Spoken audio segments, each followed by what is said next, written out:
Now when we hover over this, hey look, there's Xerophon. We can now go get Xerophon. Under the Fall of Yithran, there is a lesson in classes. I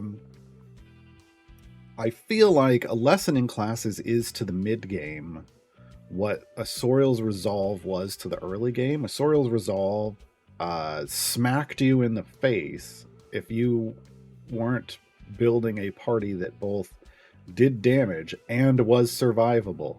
Like basically, if you did not understand really how to build a properly balanced formation yet, a lesson in classes was there to teach you, whether you liked it or not. Asoriel's Resolve was there to teach you whether you liked it or not. A lesson in classes in the mid game is gonna smack you. Oh god, it's 725. It's higher than I thought. It's gonna smack you if you have not built, collected a diverse set of champions and supported them, essentially. And we may not have. We're gonna find out. Because that's what it's doing. It's a power check. You're down one champion, so you're only at 9, and you've got to go 725 areas. And you can only use one champion from each class. So if you use a multi-class champion, that means both those classes gets marked off, and you can't add another champion that has either of those classes. Yeah.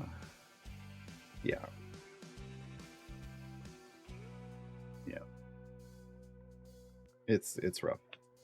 It's rough.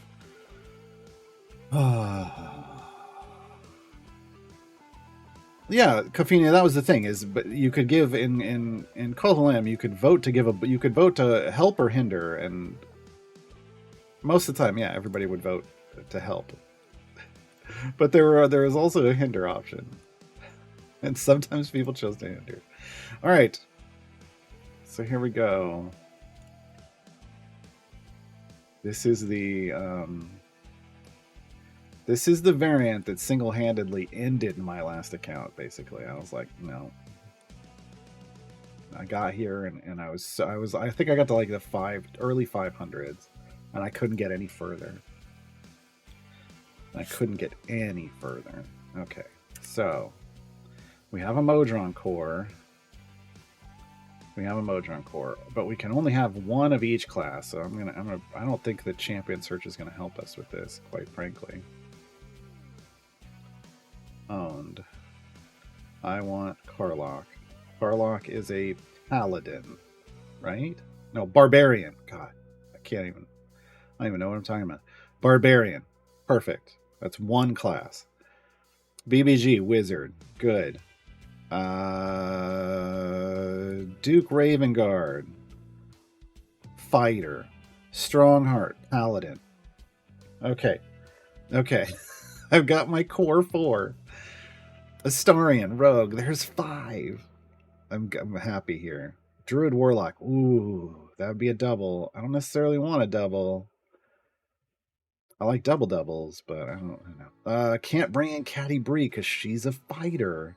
And we already have Duke Ravengard. Crawl is a cleric. We can crawl. We could crawl. Briv is a paladin, and so is Strongheart. Oh no. Which one do I give up?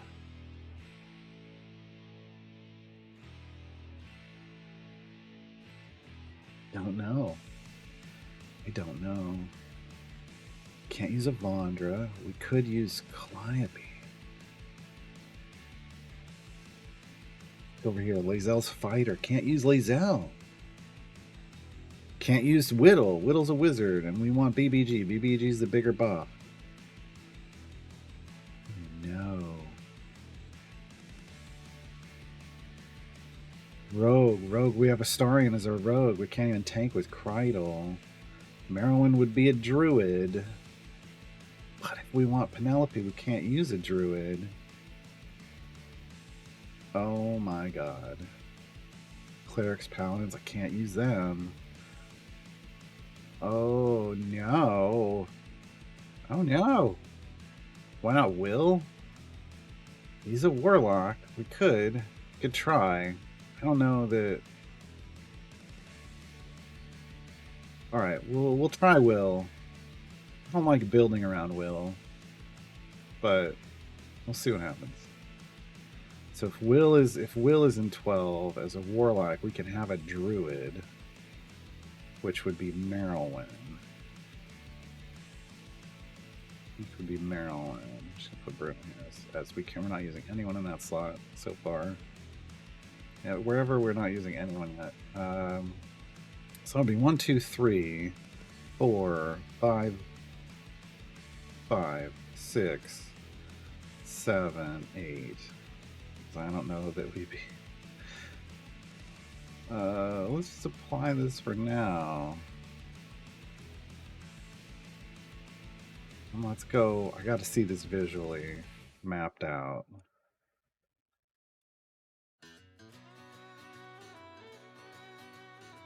We want Strongheart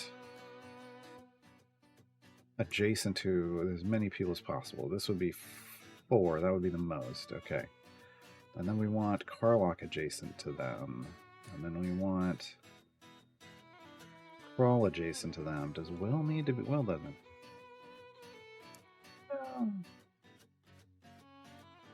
Maybe.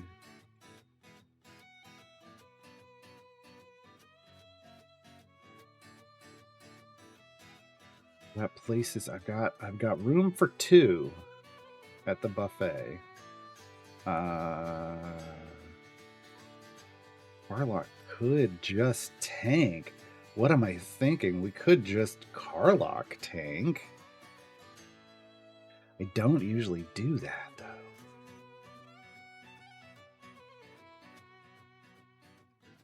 But we could. We could just be like, boop.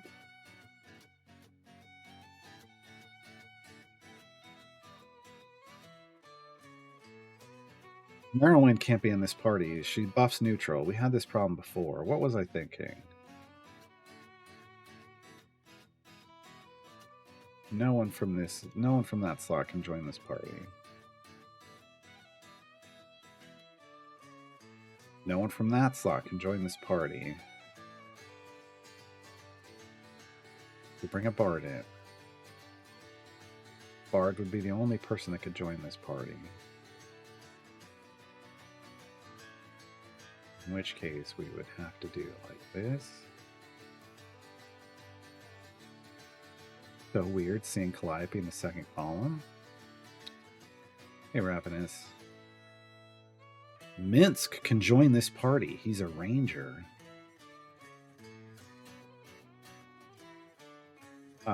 Freely could join this. Well, if we took out Calliope, we could add Freely as a bard and as a bard warlock.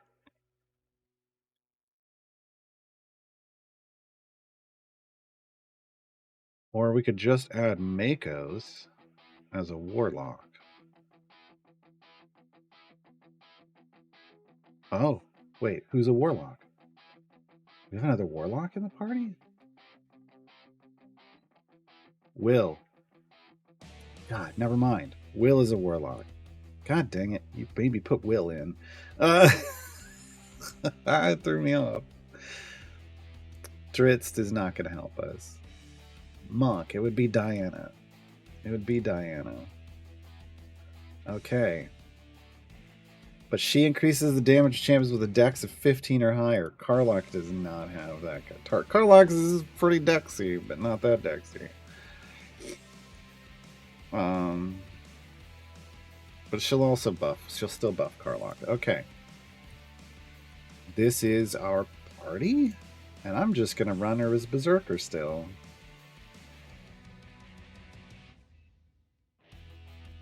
I know, Pranali. I know I don't need... And I know. That's what I said. She can still buff her.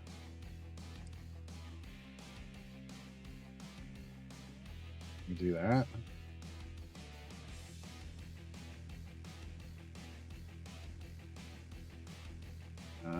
You just give me all the damage you can get me.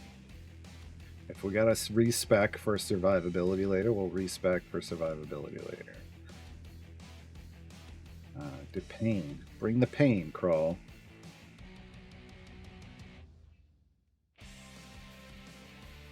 I don't know here. Don't know what we're going to do there. This, we want this. We want to boosting 78 or less. Absolutely. And then 5 and 4. Yeah, 5. Okay. Think. No. Our other number's bigger, technically. This doesn't matter.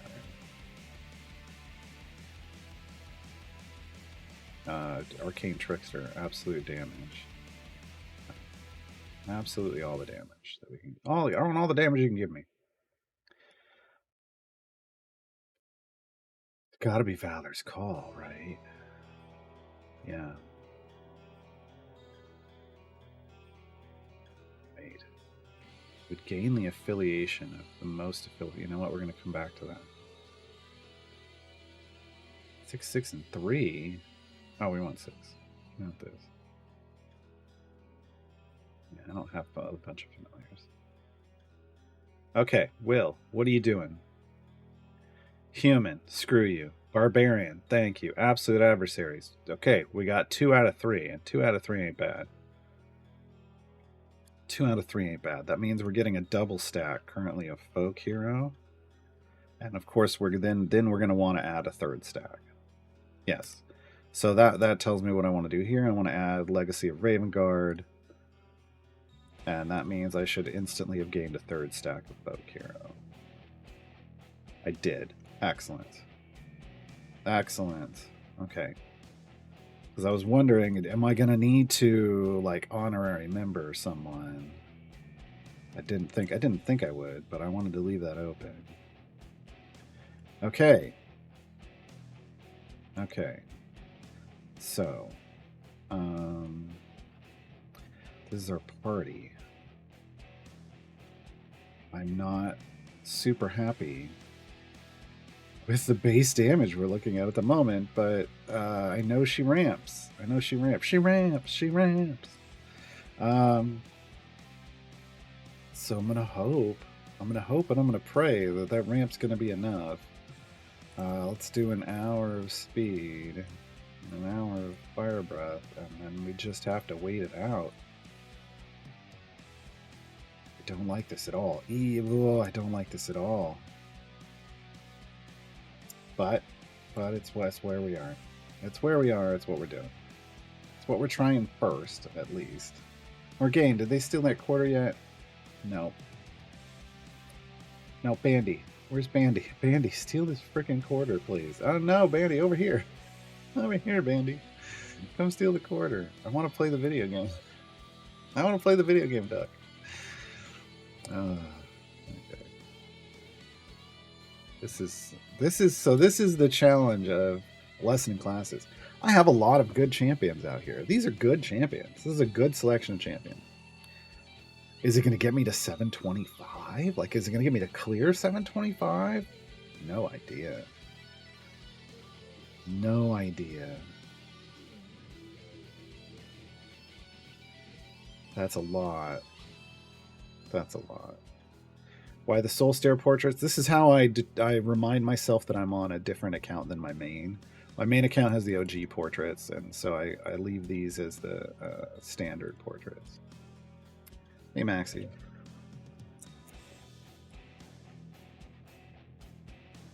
Yeah, so with this situation, we got a button that's going to generate more zombies, so more damage here. We got a button that's going to ramp up her damage. Krull's plagues are going to ramp up his damage. Crits are going to ramp up his damage. Crits are going to ramp up his damage. His should be maxed as it is, I think. Right? We got 3 stacks of Ceramorphosis. Yeah. So we got a lot of damage ramps. We got a lot of damage ramps. His ultimate, Astarian's ultimate will ramp up his damage. Yeah. So we have a lot of potential here. We're not going to know if we have enough until we get there. Or at least get close.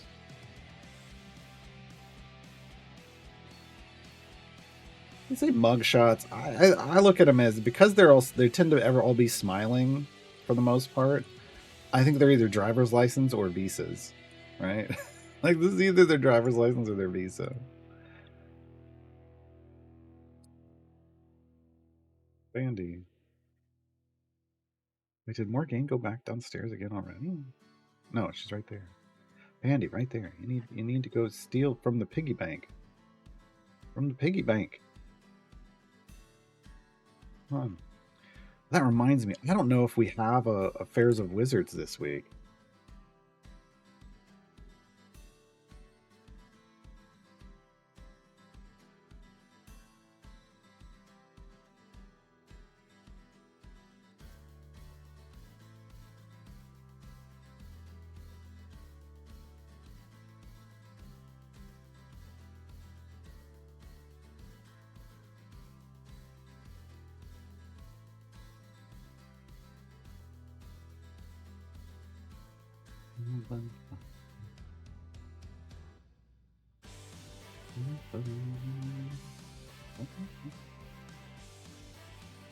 Not allowed to smile in here, really?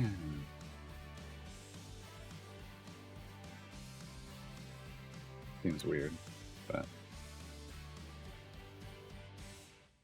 I'm American. What do I know? What do I know? America's like the country known for like didn't necessarily used to do that, I guess.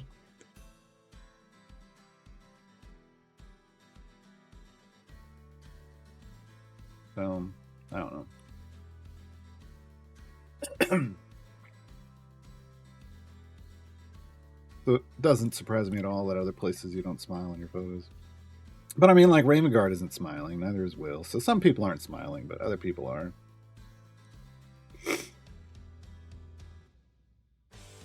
Oh, God. Yeah, we gotta beat a Tarask on this. Oh. Oh, armored. Oh.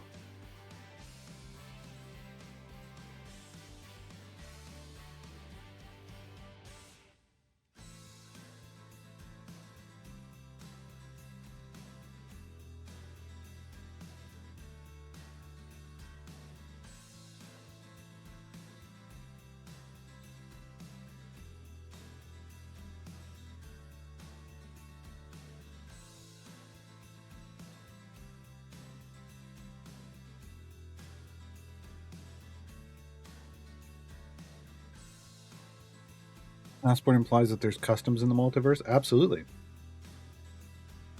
Yeah, I would say so. You know there's going to be places that are like, oh, no. You cannot keep a baby beholder as a pet. You cannot. That is not allowed. 100%.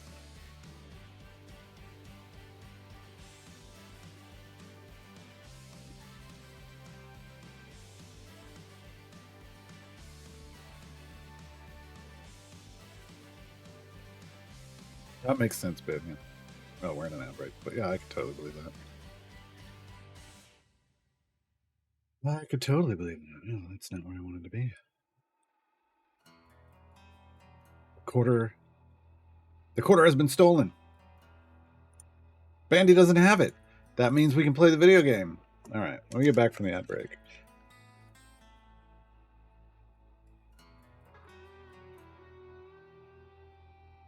Hey, no. Renzo thanks his sidekick. Oh, that's Xerophon. I think. Wait, what?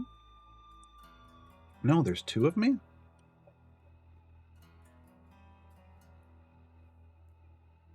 I'm dropping dupes in the pool. That's what's going on. There's two bandies.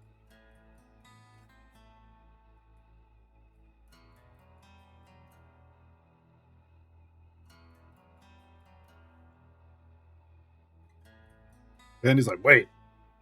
When did I learn to cast mirror image? I don't understand. I didn't. If I didn't cast it, who's that? Who's that? All right, everybody. The quarter ended up in the game. It's time to play Quiet Quest 2. Quiet Quest 2.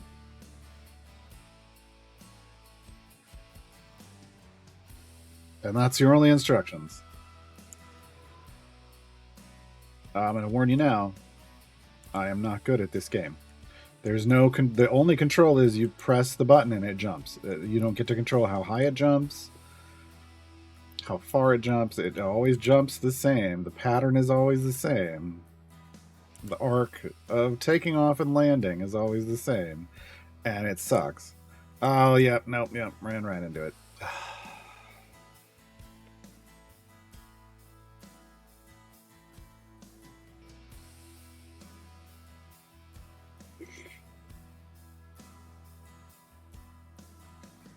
And there isn't a pattern to learn. Like, these obstructions don't come out in the same pattern, so you can't even learn the pattern and know how and when to jump. It's Narak, but for ducks, but with no lag, to be fair, which makes it better. We're gonna get hit flamingos. If I go far enough, we're gonna see flamingos, flamingo pool floaties. Oh god, triple shark.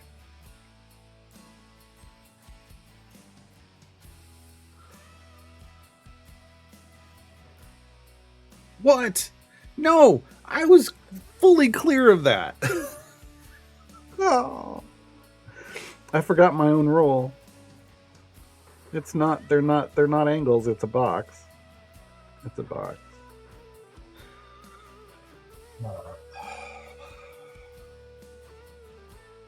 Yeah, I can't even learn muscle memory.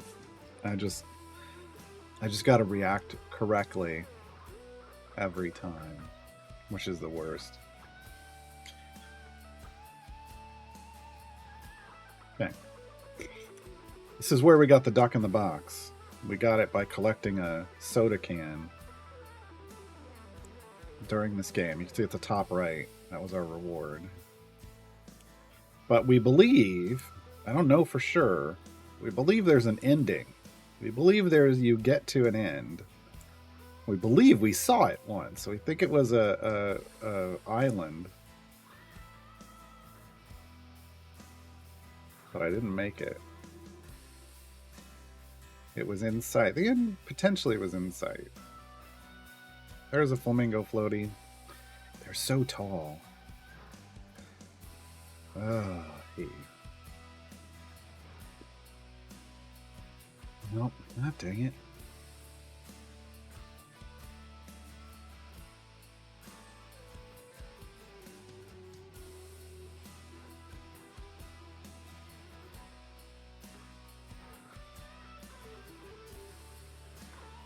Now, if Idle Champions had made this kind of Narak minigame, I might not have complained. It takes over the whole screen. The ultimate minigame takes over the whole screen. CNE, please don't. Please don't. The lag would still kill it. The lag would still no. You got to land for a second before you can take off again. Oh god! Dang it! Oh, dang it! I just realized this is going to take up above. It's going to take way longer than an hour because we don't have any speed champions.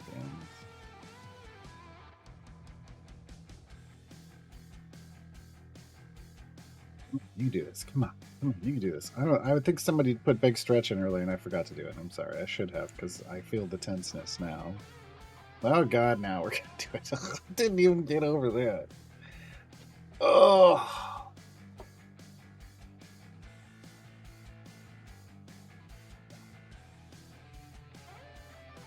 Can't believe they were so mean as to put a minigame in like this that doesn't allow you to create muscle memory to beat it. Like, give me the same pattern. No, random patterns. Random patterns. I don't even know if we can beat this, to be fair. I think you were just supposed to go far enough to get the can. I don't think they were like, I don't think anybody would just keep playing this, would they? Here I am. Here I am, Turbolento. I'm still playing it.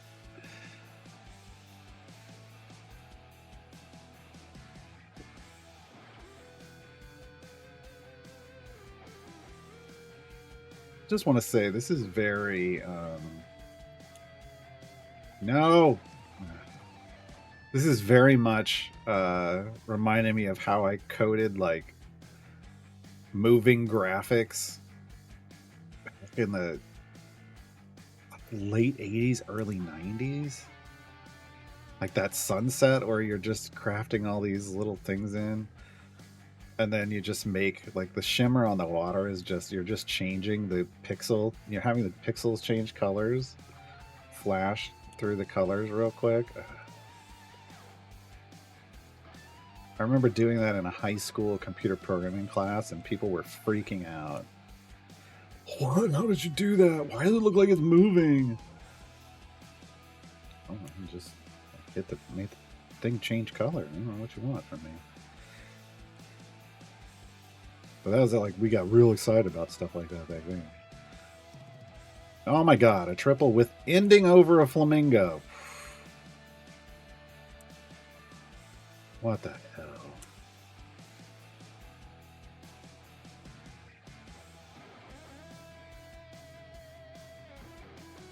Nope, I knew it. I knew the second I saw a lone fish that I needed to jump it early, and I didn't. I'm real bad at... Okay, I gotta learn how soon I can jump those fish. Nope, okay. They gotta hit mid. I got... Okay. And then I can hit the button and be fine. They basically gotta be like right under the tail of the sun. I'm too early, I'm screwed. Yep, okay. Okay. Shark means I gotta move back a little more.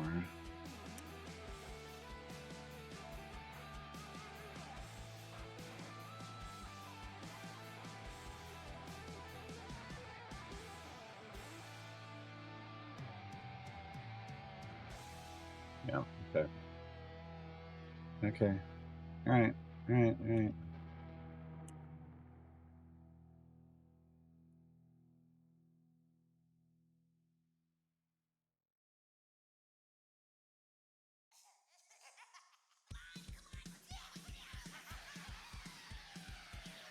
Okay, okay, okay. I think I got it. I think I got it. I say that and I'm totally gonna wreck. But I think I've got it good.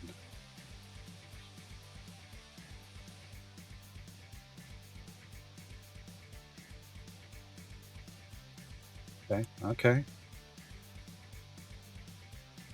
Okay.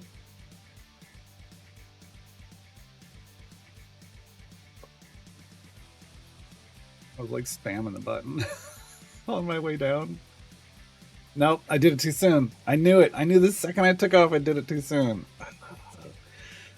Basically, the last obstacle, the highest part of the last obstacle under the tail of the sun, when it's under the tail of the sun, you jump, is what is so far what's working out.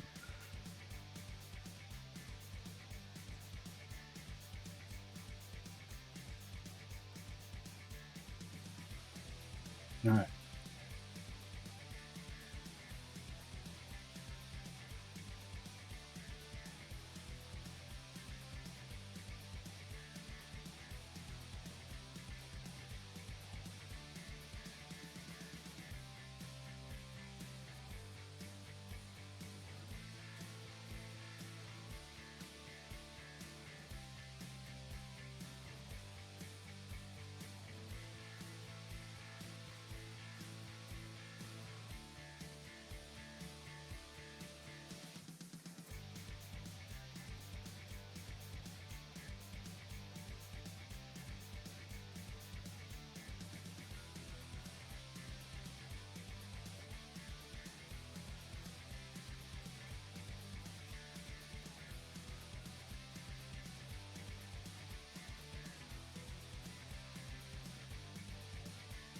Oh, you bastards.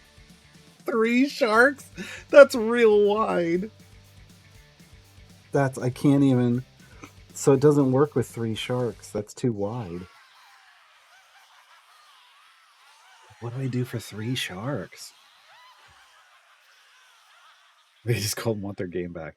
Look, in the 80s, you'd be pumping quarters into them. Literally, this would be an arcade game, and you'd get 3 ducks, and then you'd have to put a quarter in. And it would eat quarters just all day. All day. You'd be getting points for how far you got. Like, this is absolutely an 80s style. They did a good job. This is an 80s style arcade machine.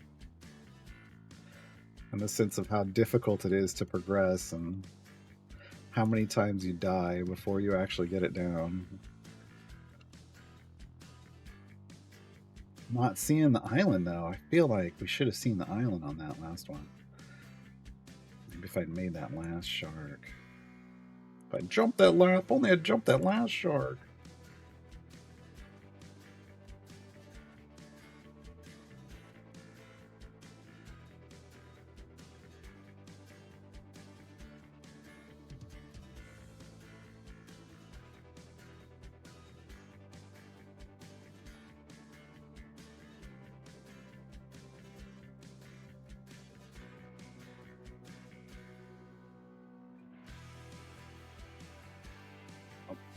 Nope, can't do it that early. It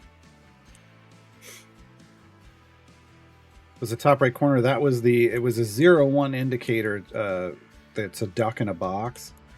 And that's your reward for collecting. There was a soda can in here, and when you collect the soda can, it triggers your 1 of 1. Your collectible. That's the last duck that we got. It's actually a collectible duck. It shows up on the side of the pool. So this was a duck unlock. Like getting to that point was a duck unlock. I don't know that there's any other reason to be in here. I'm just trying to see if I can master this. Maybe not master, but get good enough at this game mechanic to see if there's actually an ending, because it really felt like there was like an end on one of the runs. It felt like we were almost like it was literally on the screen. It was like a deserted island. And even when we died, it kept moving towards us, which made us think that like maybe that was the end. There. I did it. I did it. I win. I win. Okay, I'm done with the duck game now. Stars in chat. Oh, I never did get duck emotes for this damn game. Right.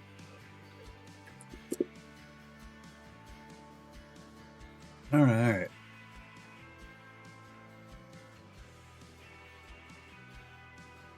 Well, there's my Twitch-based heart-pumping excitement for the day. Let me go show you the duck in the box here. See, duck in a box, yellow duck, and it's got a big duck in here, and it's got a little pink pool floaty. It's with it. It's like a toy. Blasted plastic duck official toy. I wish. I want one of these. I want one of these. It's a duck in a box. And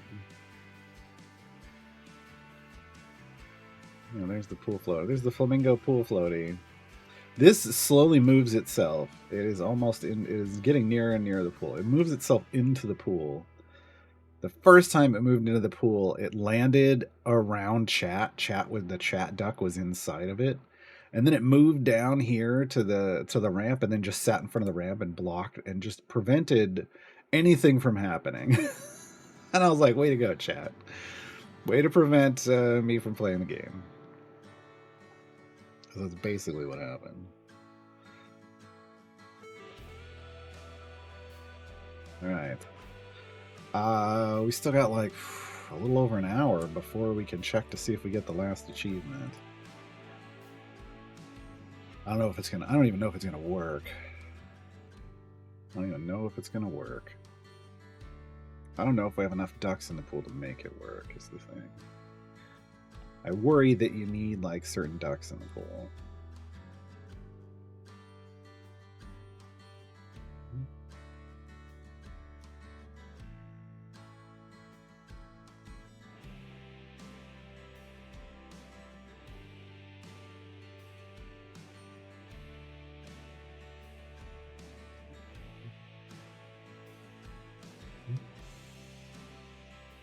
What I could do? You go look and see it.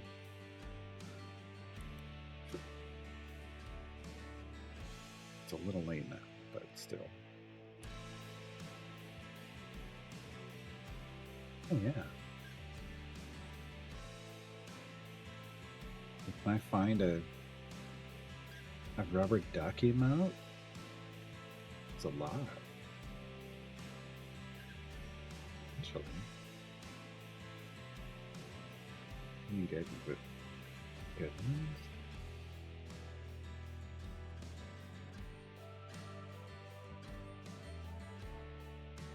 There's a flamingo with a rubber duck floaty around it. That's funny. That's funny.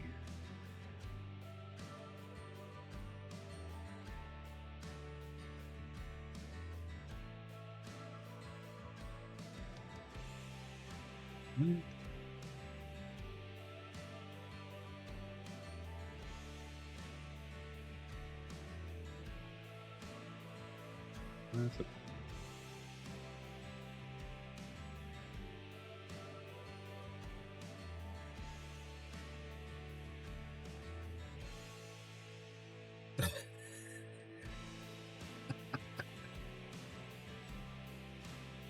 There's a duck saying, that's, yeah, can't use that one. Can't use that one. There's like a pixelated, there's like an 8-bit duck. Hey, Letyath, you just missed me beating the duck game, literally. I played the duck game inside the duck game and I won. The duck game has an arcade duck. It's an arcade machine, and you can get a quarter and put the quarter in the machine and play it, and I won. And I won. So, you know.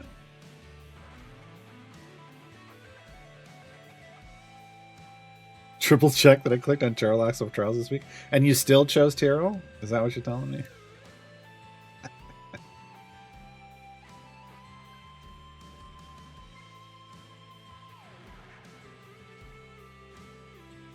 Yeah, we need a duck emote just to always remember the duck game, even if, you know, we're not always playing it. So I'm trying to find a good rubber duck image.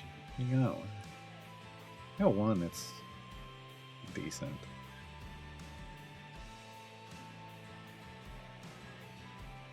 Finals of Rixis adventure on my new account. Tried all my options. I haven't seen most Campaigns at all. Interesting. Interesting. That reminds me, what damage do I need to beat 725 in Icewind Dale, folks? There's a ducky with a hard eyes.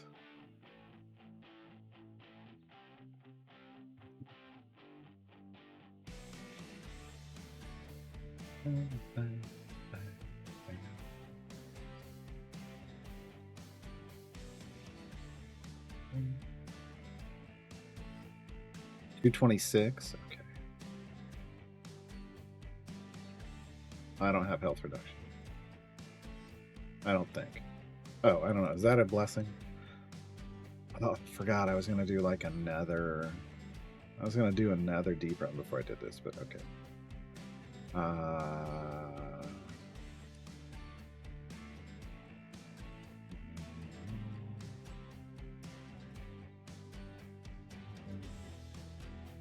Decrease the health of all non-boss enemies. I care more about the boss. I care more about the boss. So.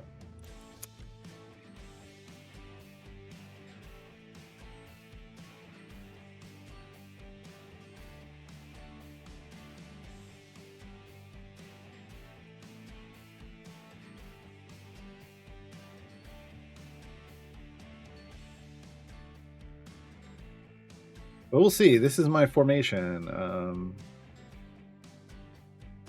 I'm not super. I'm happy. I'm surprised that there's actually some really solid champions in here. Like, we have way better champions in here than I thought, but I'm definitely missing. There's at least 2 champions that are in here as filler, somewhat filler, and it's Diana and Calliope.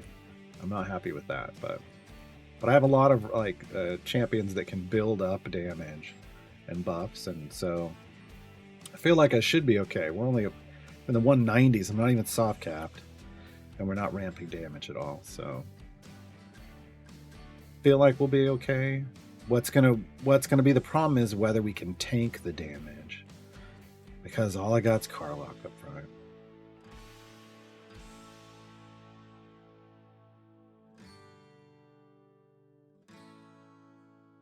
Diana is filler because Diana buffs neutral champions. Karlach is not neutral, so I'm only getting one of her other buffs Karlach, but I'm only getting one of her two buffs. The main one. I don't know. Inspire modest. Oh wait. Oh, did it change it?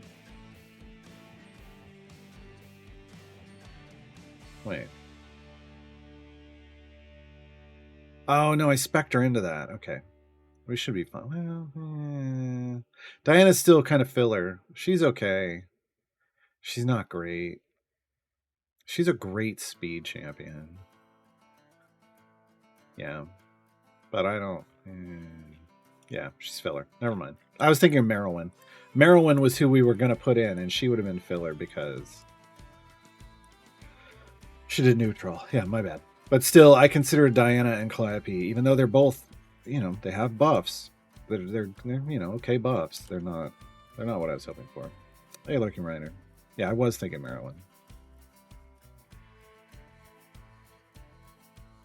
Well, the thing about spiking is everything is a ramp up mechanic. We'll have to ramp up before the boss, and then hopefully we just live through the boss. So. Oh, that would be interesting.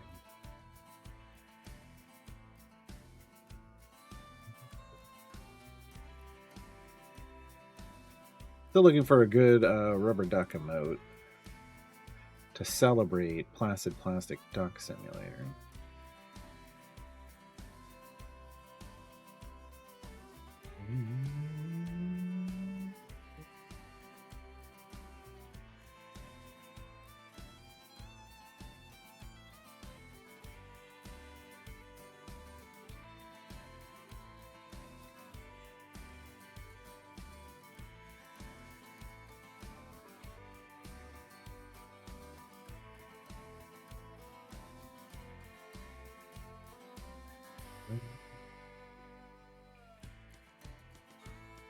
That's not okay.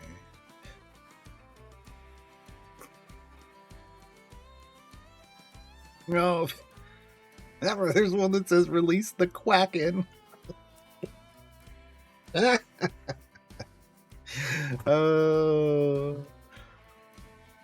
There's another one that says Rubber Ducky Crew. I kind of like that. I kind of like that one. There's a love where the O is a rubber ducky. Let's see here. This one's very on point. Easily distracted by rubber ducks. Yes. Oh.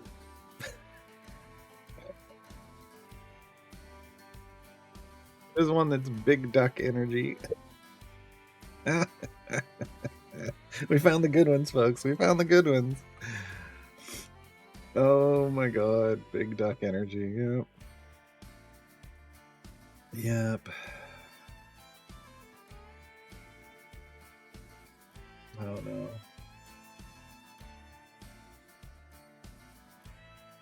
Yeah, I might have to.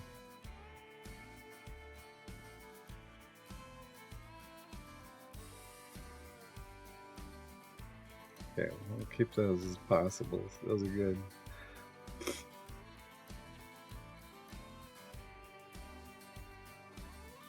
Those are pretty. Yeah, and honestly, those are better than this one. I don't.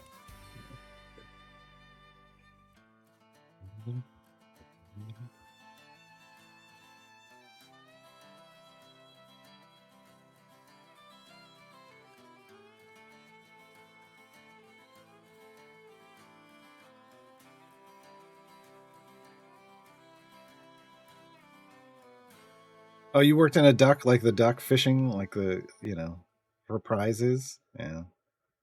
That's great. Yeah, I remember seeing those at the fair, and it was I think it was like you'd pull the ducks. They all looked pretty much the same on the surface, and then you'd have to flip them over to see what the prize. Those were the ones we had. You had to flip it over to see what the prize was.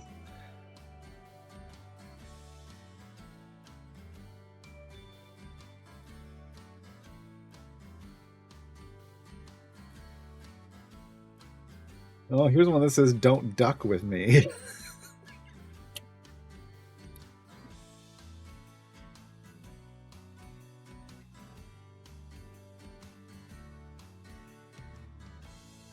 Here's one that says "I like rubber ducks and maybe 3 people."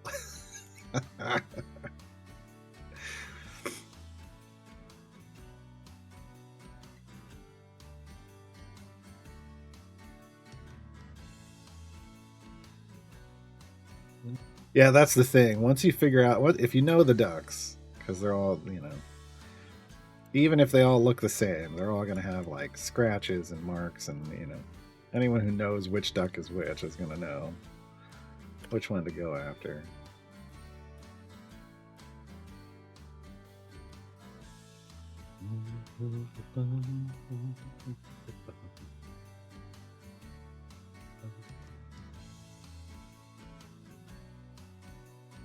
Random dead duck. I didn't need that. What the hell?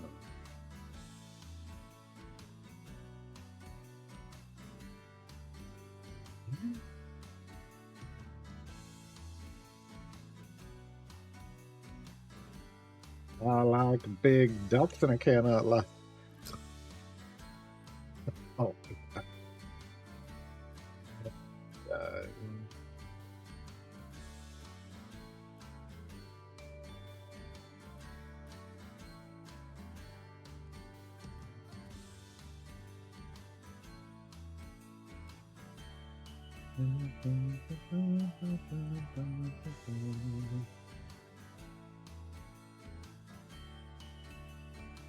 Yours had numbers on them. You had to catch 2 ducks and add their numbers. Now that's a neat variation on it. Yeah, absolutely.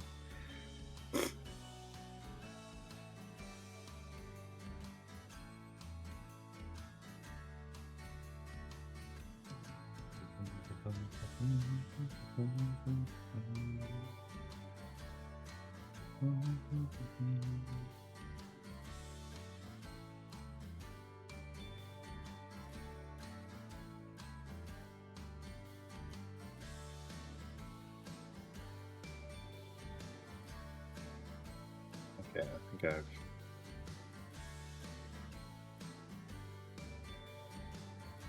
I've found all the decent ducks. Yeah, now they're not. Now they're going into whole other kinds of things. Let me review this again.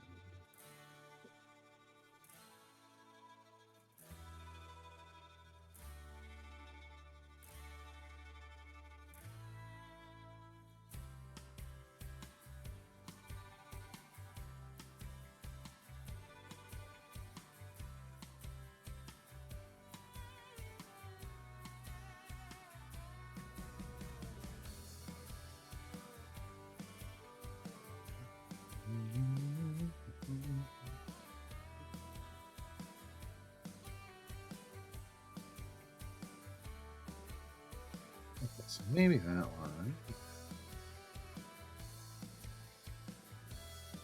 Not gonna do that one. That's funny as hell. I think some of these aren't gonna.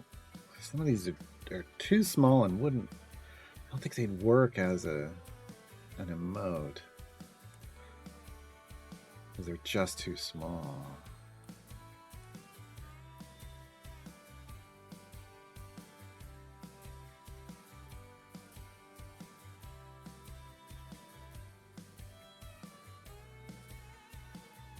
Back in my day, you got 3 ducks for $1.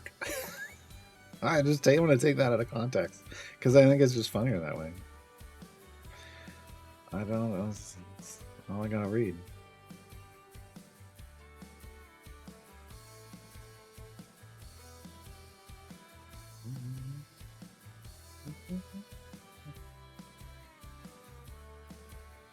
Okay, I think I like this one.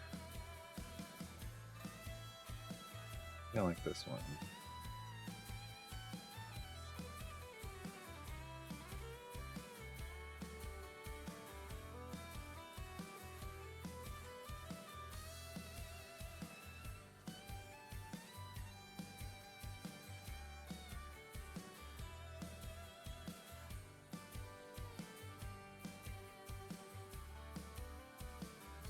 Okay. It's here.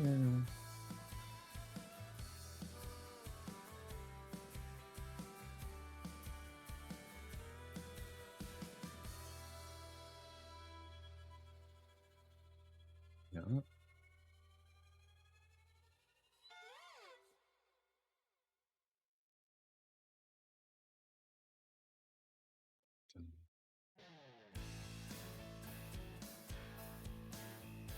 Yeah. Oh, nice. Yeah, I like that one. Okay.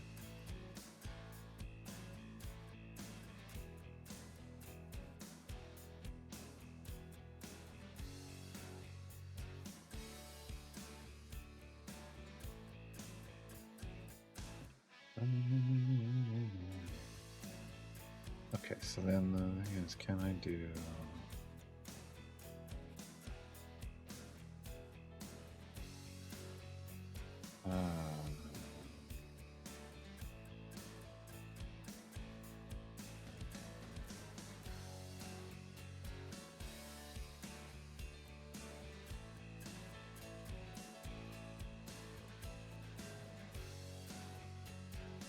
Hey, folks, I'm trying to get us like a new emote right now, right here, right now. Yeah, please. Yeah.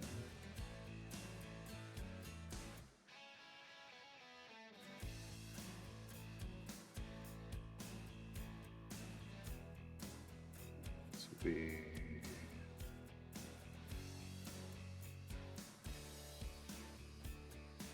right. Okay.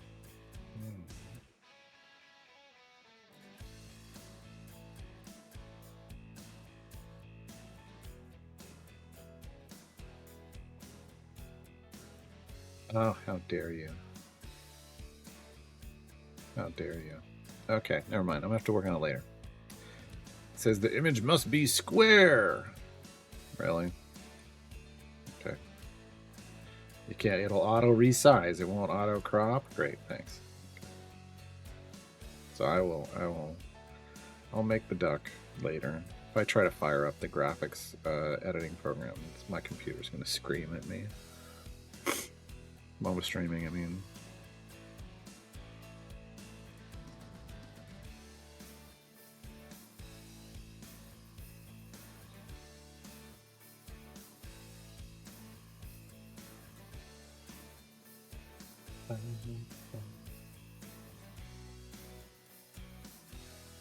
Taxes paid.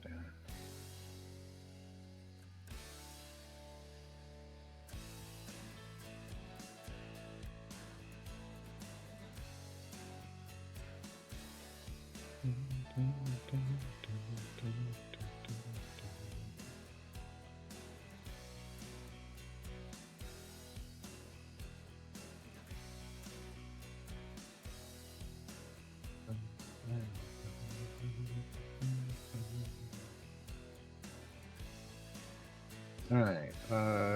We're not even. We're even halfway there. Oh, not having speed champions is the worst. The worst. We got a little less than an hour before we can attempt to unlock the last achievement in the duck game. We have all the ducks now. Well, all the regular ducks. So here's all of the base game ducks. Here's all of Ducks Please that I know of. Here's all the Duck Addiction. And here's all the So Many Ducks. And these are all the special ones that I know about. One of them, marketing, showed up out of nowhere, though, so who knows? And again, I can't find any lists, any guides that tell you what ducks are actually in the game. Like that include all of these special ducks and how to get them. The last special duck was Duck in the Box down over here. And then events, you just gotta be playing when an event happens. So, but we have one achievement left. And it's related to Trievor the duck, the parrot. It's time-based, so we're trying to give it the time it needs.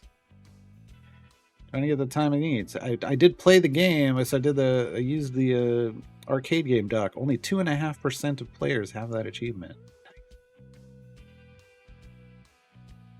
That is the apparently, yeah, that's the second hardest so far from of the ones I have. That's the second hardest one to unlock. There's the hide and seek one is 3.1%.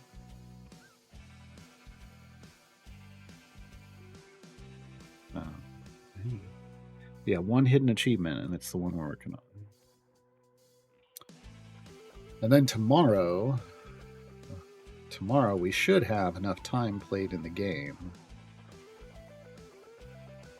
to see a rare sighting of king duck.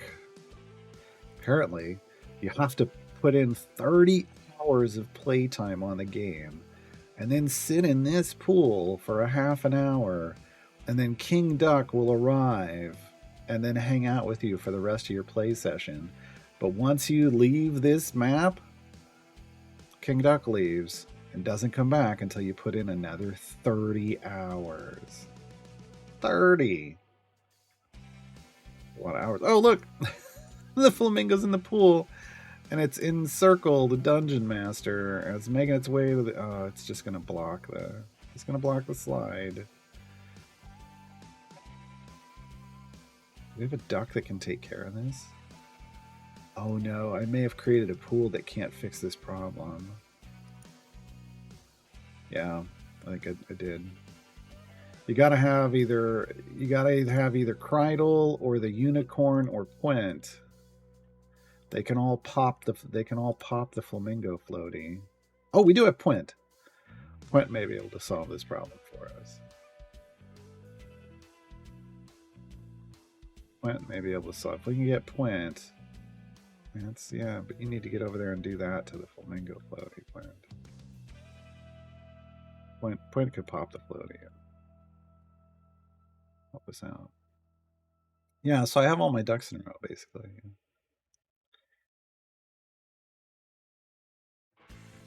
When's the best time to use contracts? Nowadays, the whole rule, the original first rule was only during an event, but nowadays that doesn't matter.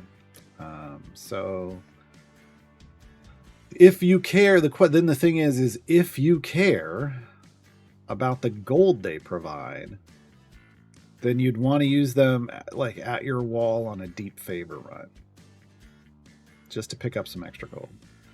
I don't know that it's really that there's a lot going on there, to be honest, anymore. So I don't know that it matters anymore. There is a champion in the game, Vin Ursa, who actually buffs you when you use bounty contracts, and so that creates a whole other rule about when you might use them. But generally speaking, nowadays you can use them at any point in time because they don't like you save the event tokens in between events now. But yeah, I mean, hyper optimal, like your first deep run in a new campaign or in a new event, or because at your wall, because they do drop gold.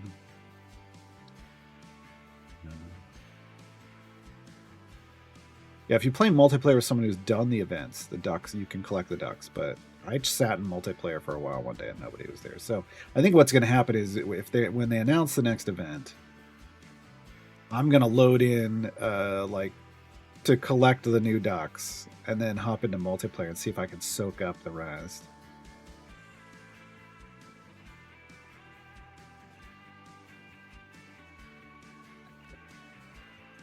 There it is, funny. My ducks in a row, ordered, disciplined, behaving predictably. Your ducks scattered, in disarray, waddling aimlessly, desperate for a leader to impose structure. Pathetic. Lazel, guess Yankee Warrior. Yeah. That's on par. Do event tokens drop at the same rate during non-event time? No, they don't drop at all outside of an event. Event tokens only drop during an event. The only way to gain event tokens outside of an event, there's two ways. A strong heart, scavenging them, and you opening bounty contracts. Okay. Trevor Duck needs to make a difficult hidden code. Trevor Duck is kind of makes sense because Trevor is like trying to learn like new words and phrases to use, and I guess that kind of makes sense for Trevor, right? I know.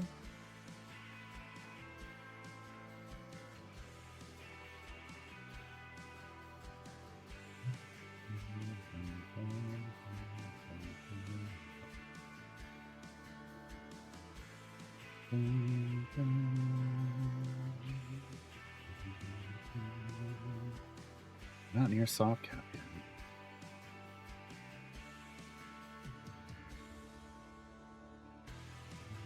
Yeah, you keep your runs. Well, if it's unspent under a certain amount, right? If you have less than 7,500, if you have more than 7,500, the game will auto spend them for you. So the ones I have here are scavenged by Strongheart, like that are over 7,500. But yeah, now it stores them in your inventory, so they're ready to go for the next one. Blacksmithing contracts. Blacksmithing contracts go. Ideally, they're going to go on a speed champion that has a speed item. Priorities would be Human, Briv, and Diana, I think, at first. And there's more options after that. If I go over here and I look at speed, who's got itemization? So Briv is a big one. Human is a big one. Diana, honestly, I believe really is a bigger speed champion that needs items. Sentry's going to need some item levels. Whittle's going to need a little bit of item level. Whittle needs a little bit, but not a whole lot. Where else are we going to go? If you have Virgil's going to want some, and Vi and Melf both want some. But no, the others don't care really. Like, I mean, Tatiana and Briv would both, or Xander would both like some, but you don't even worry about them. Dinah here might want some, but Lazel doesn't, Thalora doesn't, Deacon doesn't, Shandy doesn't, Minsk doesn't, Havilar doesn't. So there's some that you would want to put stuff in. So like on this account, I put, a bit over 100 on, or I put well over 100 on Briv and Human, and then I started putting an average item level of 50 on my other speed champions. Then after I had all of them kind of somewhat decked out, then I started putting 50 average item levels on my pushing group, my event champions in my pushing group, right? Which is what we're really kind of, oh man, points getting close. It's what we're really banking on getting us through this adventure. Have the code for the door, Pranali. We've been in the door. I'll take you in the door in a bit. Look, Point's gonna pop it. Pop it, Point. It didn't trigger him. Click damage will trigger. When click damage bumps into Point, spikes will go out. Pop it, Point. There we go. We deflated it. Bye-bye, Flamingo. Bye-bye, Flamingo. 600 smalls. That's a lot of that's a lot of ammo. But again, look at your speed champions that you have first, and then go from there. But yeah, any item-based speed champion is usually your first target. Get that you use the speed team until you hit a wall, and then the push team. When you use the gold find team, so on the way to the final wall with the pushing team, You hot swap them in and out. You have a fire breath potion running, like I have here. I have fire breath going. You would have a fire breath potion running, so that you're killing things with your click damage, and then you just soak up the gold. You just tab with your save formation. So I have like start. This is speed down here at the bottom left. Then I have pushing, and then I have dirty gold find. And so I would just hotkey over to this one while I'm killing things to soak up gold. And then as things stop dying immediately, I go back to the pushing team, basically just to boost my bud value, and then go back again. I kind of forget Dinah here because she's newer, but also, I wouldn't prioritize her early. Virgil takes a lot of item levels, but I'm just saying, you might throw 50 at him if you had him. And I'm not talking about taking people to caps. Just to start, spreading these out is really good.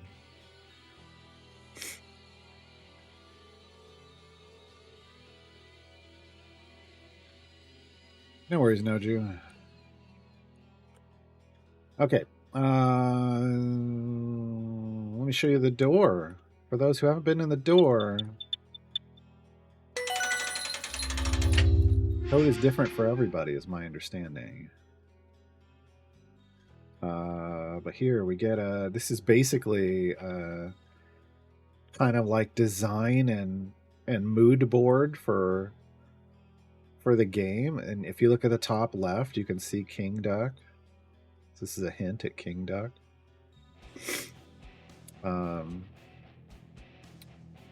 But there's both like this down here at the bottom left. This is Infinity Cool, so this is the main map. But then this is like over here you've got Quack in the Ice, right? And then I think, yeah, this is Quack in the Ice with the gondola system. I don't know if there's a sketch here that represents Hippo Space download. Well, if you come back, there's dominoes down here. Like, why are there dominoes? These dominoes are a clue to another puzzle, but I don't know if that puzzle gets us anything. We're gonna have to figure that out at some point. There's a soccer ball. Oh, you can move the soccer ball. Huh, interesting. Bag over there too. You got a phone on the wall. It's basically, this is a bunker. And over here you got a bed, and on the wall are pictures of Evelyn Duck. Just way too many pictures. Someone's a bit obsessed. Someone is obsessed with the anime-eyed duck, which is a little scary. We got a generator back here. I think we can interact with it. Trash bag. Okay. At this desk, there's again a picture of the Evelyn Duck. Ramen. There was a soda can. We collected that. There's a D20, and you can roll it. And then there's a game of chess going on over here, and you can put the king in checkmate. I don't know what that means. It's the only move you can make. And then over here is a control panel. So you can see that someone's watching every pool. This is Infinity Cool, this is Quack in the Ice, and this is Hippo Space Download. Which these monitors imply that maybe there's going to be 3 more pools in the future? And you've got like the plane and the cruise ship, a bunch of ducks coming in, the shooting star, the dolphin, King Duck. It says it's on, right? You can't press any of these buttons though. Got a bunch of stuff going on down here, and then you got a duck spawn, which you can actually press once. It will spawn a duck outside. It does spawn like an extra duck outside. That's the button you press to get the marketing duck added to your pool. And the marketing duck is a special duck it's this one.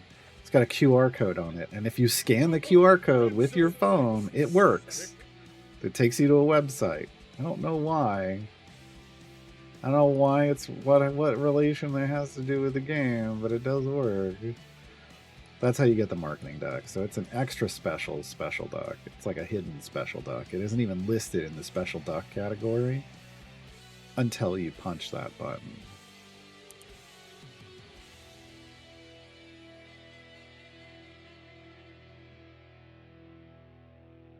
But yeah, we got those numbers from naming two of the ducks a very specific names, and then they turned into, when they were both in the pool, the names turned into numbers.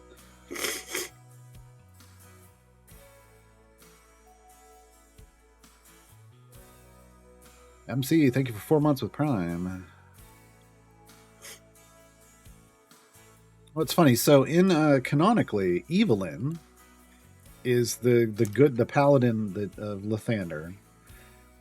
The probably was it lawful good paladin of Lathander in the game, and in the campaign.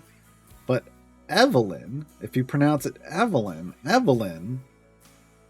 is an evil twin. Effectively, they it's like a clone of her that's evil, and actually made an appearance in a game in one of the Waffle Crew games. Dice camera action. But yeah, so there is canonically a good and an evil version, and they look similar. And it's the pronunciation of the name that matters. So Evelyn, with evil in the name, is the good one, and Evelyn is the bad one. It's a very bad question. Jeez. So the Cryptex, this one, I had kind of thought it's got like what looks like it could light up numbers like in a code in the front. And like it could open.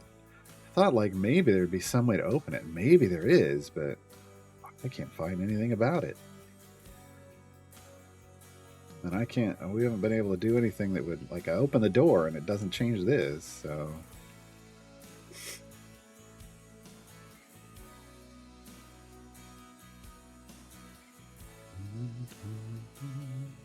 The goatee is also a dead giveaway. I don't think Evelyn has a goatee.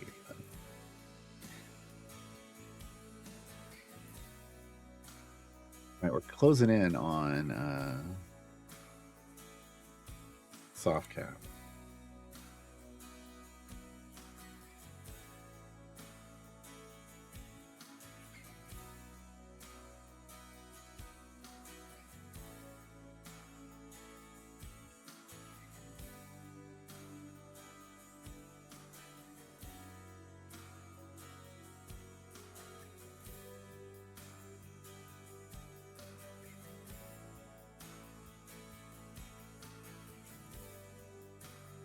Oh my god. Giant ducks on stage at a concert. Nice.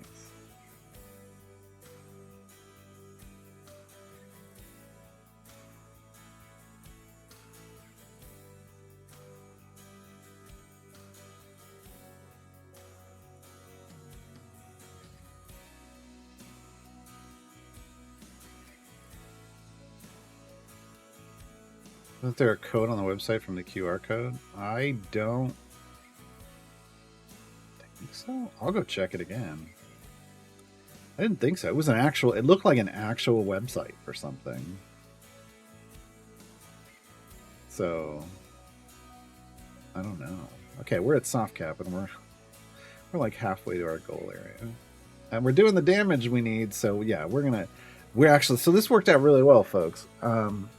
As long as we have the health to survive this, we shouldn't have a problem unlocking Xerophon. So this was way different than the last new account I had.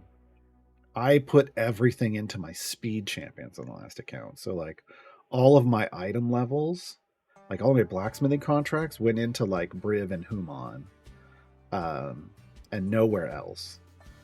And so when I got here, I made it into like the early 500s and had no power whatsoever, to be able to continue pushing. And now, in part because, hey, there's a lot of much stronger champions in the game. That's part of it. But also, I've been putting blacksmithing contracts on everyone in my pushing group. That's helping us out. So, like, Carlock has... where's she at? She's got average item levels of 52. We've also got, a shiny and a legendary. We've got some pigments on some people, like support pigments on some people. Like, we've done a much better job there. Where I have a level 8 full epic core we didn't have before. It's like Duke's got 70. BBG's got 50. Strongheart's got 51. Lazelle's got 51. Astarian's up next. I'm going to put a bunch on Astarian. I guess I should put a bunch on Will, too. He's already got 35. We'll catch Astarian up. So, like, these champions that are in this group that we're using to push with have a lot of item levels. Briv ended up at 212. I don't know how. I've sworn I stopped him in the 100-somethings. Humayon's about 122. Esmeralda's at 50. Unfortunately, we can't use her here. But she's in my pushing group. So this is way better, spreading some of this power out. Even though it's like, well, we're not as fast as we could be. It doesn't matter. Like, for our transition through the mid-game, this was a way better decision. Way better.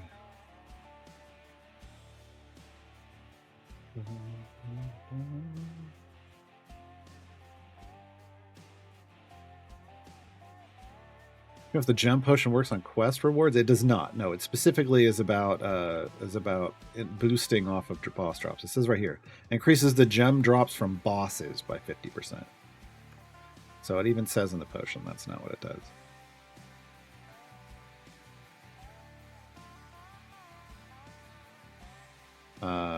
You don't have to save it. I think if you're just getting started, you can use it. As long as you're going to be playing active pretty heavily for 7 days, you're going to get a lot of gems, and it matters. People telling you to save it want you to be hyper efficient to use it later on when you have a gem farm. But honestly, you're pretty gem starved in the early game, and I wouldn't tell you not to use it. I'd be like, oh.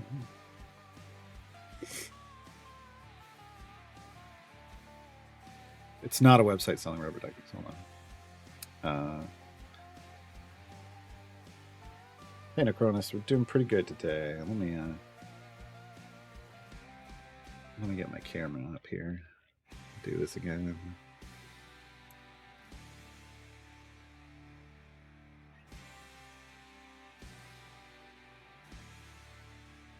That's not.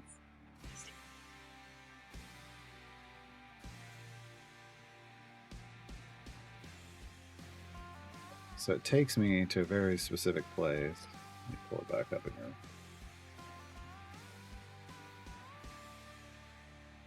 Takes me to a website with a video.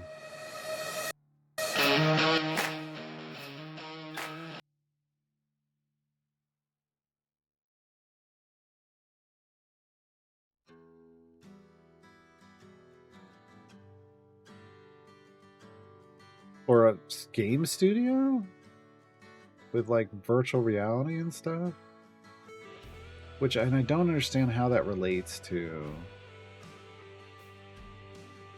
this game, because it's not the studio that, unless they bought the studio that made the duck game, doesn't seem to relate to that.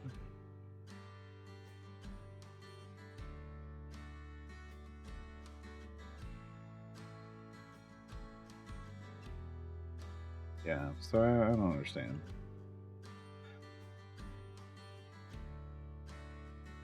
But for some reason, their video has a real problem loading.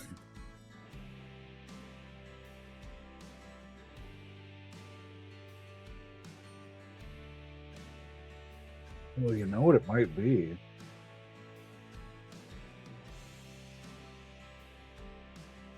Because they just showed something where like your desktop was alive and moving.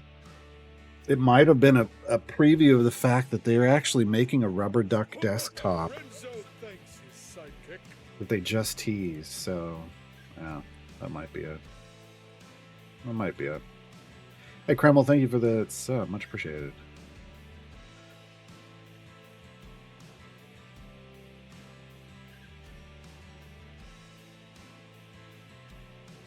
Got Humana and Shandy. Nice. Yes.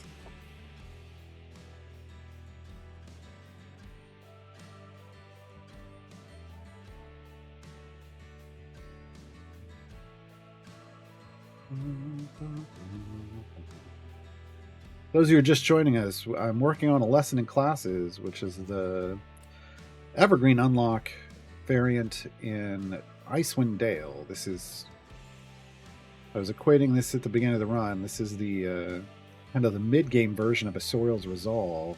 Asoriel's Resolve is like the point in the early game where it smacks you and says, do you know how to play this game? Do you understand how to build formations? And if the answer is no, you fail repeatedly. And this is the mid game version of it. Like, have you been powering up your champions appropriately? Have you been getting lots of power in a lot of different places? It's asking those questions. And if your answer is ever no, you're screwed. So.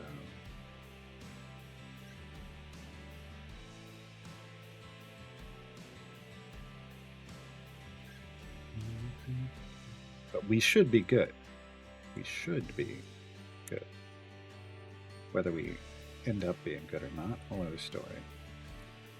Today I also need to prep my event guides for Aeon and Umberto. Aeon and Umberto.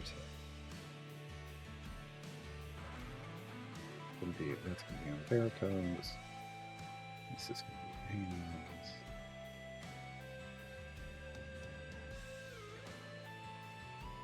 Back to those in a bit. Certain all, thank you for the Prime sub, much appreciated. There should be a duck in a lounge chair with a boombox. So this is the lounge chair, and there's a duck here, and there's a boombox here, and technically you could change this, but I never got it to actually change a rate, like to actually make any noise.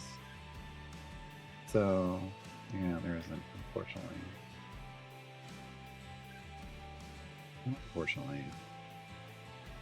You collect your to my oh, you don't have to connect Idle Champions to Twitch. You don't have to do that. Dajmini. You just have to get the code that's up there with Sock Rias, or you can put exclamation point code in chat like this, and the bot will give it to you. Copy paste it. And then you click on the chest icon up here at the top left, and this is called a cryptex. So you click on that, copy paste the code in here, and hit unlock, and it gives you your chest.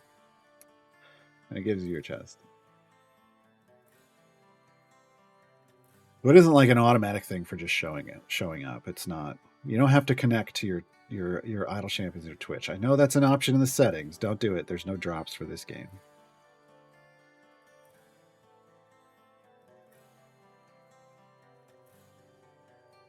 Noobles, does that start Wednesday? Wednesday's Founders Day. Yeah, Aeon and Umberto will start on or come out Founders Day.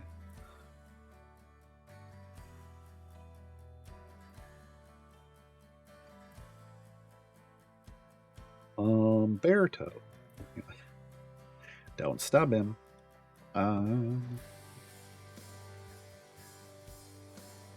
Monovania. Honestly, I just select a team I think will be okay and then move people around until the damage number stays green. So I'm 100% okay with you just selecting a team you think you're going to be okay. But if you're basing anything off of these numbers, like base, DPS, running average, and how this changes with colors, and none of that matters. I hate to tell you that. It's this number down here that matters. This is called your BUD, your base ultimate damage, and it's literally your DPS. So if you see the hit line, it says hit for an amount of damage divided by a number of seconds. That's Karlach, since that's her picture. That's Karlach's biggest hit she's done recently, divided by her attack speed to get your actual damage per second.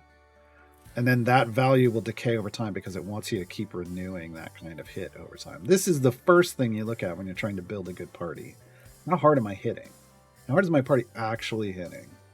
Second number is how far are you actually going up here at the top right. Some radio just changed the music. Oh, maybe that's it. I turned the music off. Maxi, thank you. I will go change that. So close to having 2 champions in each seat. Nice. You have 32, but you still need a second for 5 and 10. Oh no. 32 is a lot. 5 and 10. 5 and 10. Hold on. Reset. 5.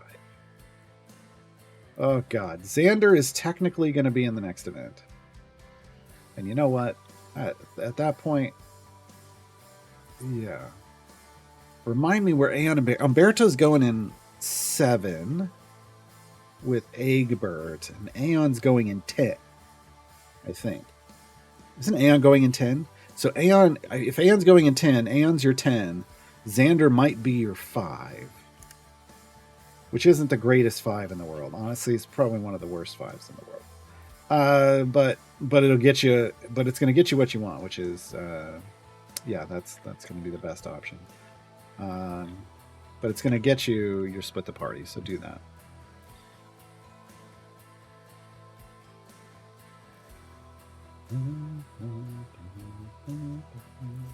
Which guide show do you cover which champion to pick for flex slots? I talk about that on it's going to be Founders Day Flex Champions, which is in the first Saturday after an event starts. Is usually we're talking about the featured champions, so we'll go over Aeon and Berto. Usually the flex slot champions is the second Saturday of the event. Let me see though. Yes, July 13th. We'll cover Deacon, Walnut, Freely, Sergeant Knox, Nahara, Strongheart, Xander, and Vin Ursa. You know. Which, if you pick some before then, you know, that's fine. But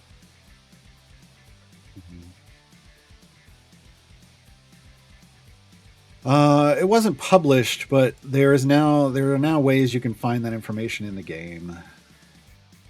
So we found it. You get a new mop champion? I don't know. We're going to find out. Both Aeon and Berto look like they're prepped to be a mathematically overpowered champion, which is MOP, mop. What are flex slots? When you're in an event, there are a number of like slots for champions you can unlock. 2 are guaranteed. It's Aeon and Umberto this time around. And then beneath that, right away when the event starts, there will be 1 you can open for free. We call them flex slots and flex champions. So you can choose from a list of 8 champions to also unlock and get gear for that event. Then there's 2 more that are going to unlock in the subsequent weeks. Subsequent. I was going for one of those 2. One will open in week 2, one will open in week 3. And then there's a final slot that opens if you're, it's called a supporter slot. If you buy one of the event DLC, you can open up another slot. Took a break for like 2 or 3 years, but you seem to be doing all right. Oh. And if you took a break and you haven't, if no one said this yet, if you signed up for the newsletter before you left and then didn't delete those, all the codes in those newsletters are valid still. Go get yourself a ton of free stuff out of your email account.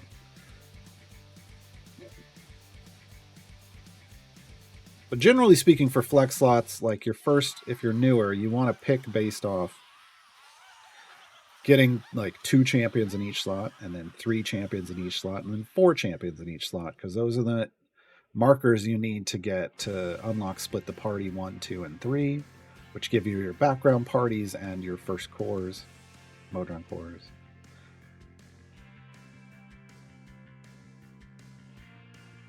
Yeah, Xander's buff isn't that bad. It's his speed effect that is absolutely garbage.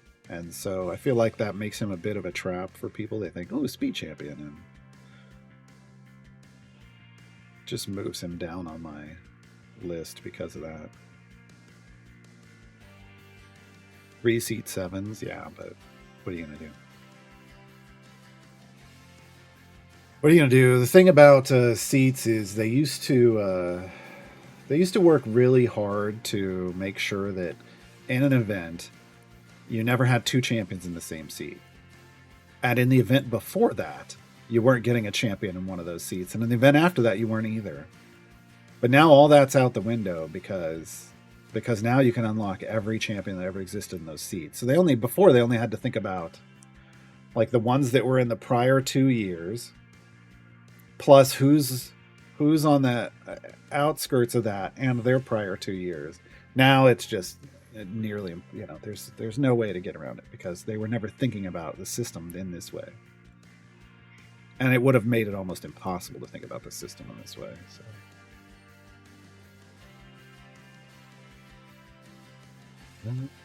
Yeah, the flex slots that are the week 2 and week 3 flex slots take 3 time gate pieces each to open. But the first one is free. The one you get right away, it's free. And then the supporter slot takes actual cash. So everyone gets Strongheart in the event? Absolutely. Everybody has a free slot. So, but everybody should be saving their time gate pieces for that. I got 170 chests from the past years. Because a friend gave you newsletter codes. Nice. Should I open them? Yeah, just open them. Just open them. Don't wait. There's no reason. Just, yeah. They're basically the weekend newsletter codes. And so you don't hold on to those chests if you don't have the other champions. Just open them and get out of them whatever you can get and move forward. Out of Deacon, Xander, Walnut, Freely, or Vinner, so which 2 would you fully epic during the night? Oh. Deacon I tend to only use for speed, and he doesn't have an item, so that wouldn't be it. It wouldn't be Xander. Walnut is not that great, so I'd probably lean into Freely and Vinner, so out of that specific list. Yeah.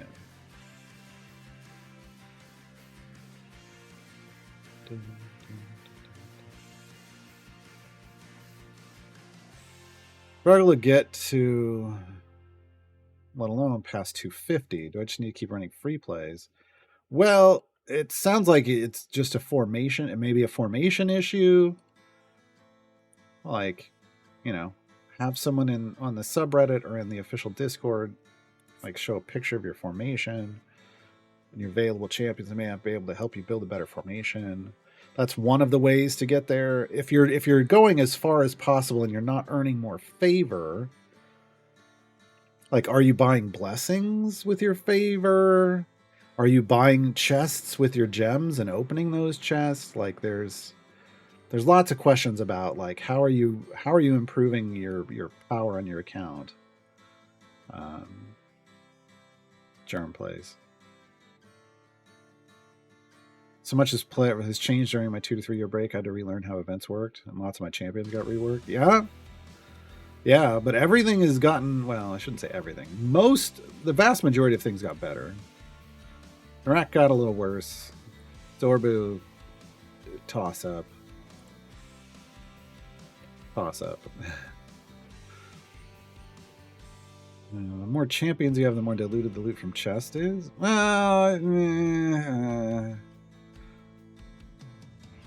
Well, so here's the thing. With those newsletter codes, each of those chests is only ever for 5 champions. And the reason I don't hold on to it is because if you only have one of those chests, the chance of you getting an epic is real low. Right? I mean, it's the base value of what, 1 in 7 or something chance. Somewhere around there. I can't remember what it actually is. So it's like, meh. So I just tell people to open them because you might as well get the consumables that are in them, and then duplicate item levels for the other champion, for the base champions you have, and not worry about holding on to it.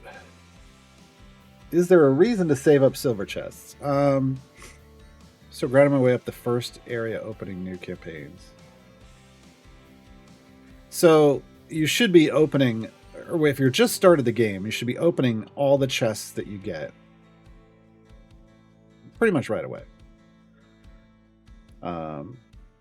Because you need the gear, you need the duplicate item levels, and you want all the consumables that come in there, the potions and the contracts. So no, there isn't a reason for that. Not early on. Later on in the game, there's a lot more to think about that you can make decisions about, but early on, not at all.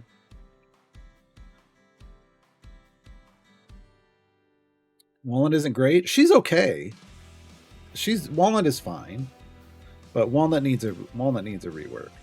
She isn't the new era of balance, game balance has put her into just kind of.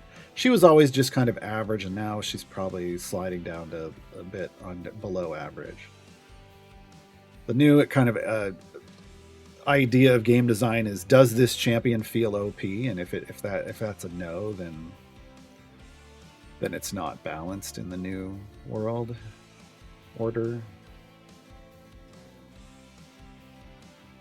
Yeah, Germ, if you're doing all those things and you're still not able to get past 250, it's your formation.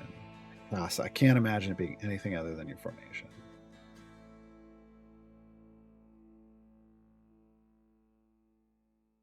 Yeah, early on in the game, and if you don't have a lot of kind of the more powerful options, early on in the game, pretty much any formation can get you through content. As things start requiring you to go further and further, like this makes me go to 725, you need some stronger champions, and you need to have invested some, gear and item levels into them.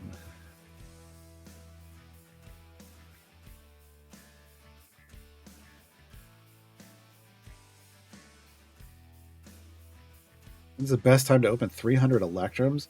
First off, there's no reason to save up 300 Electrums, but if you find yourself with 300 Electrums, once you unlock whatever new champions, like Aeon and Berta are going to be brand new, and if you flex someone that is new to you, once you have unlocked all 3 of those, dump those chests.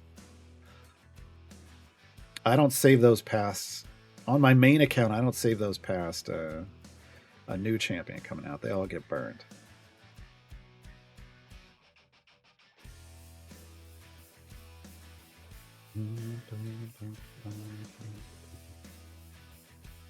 Yeah, if anyone's new, though, I highly recommend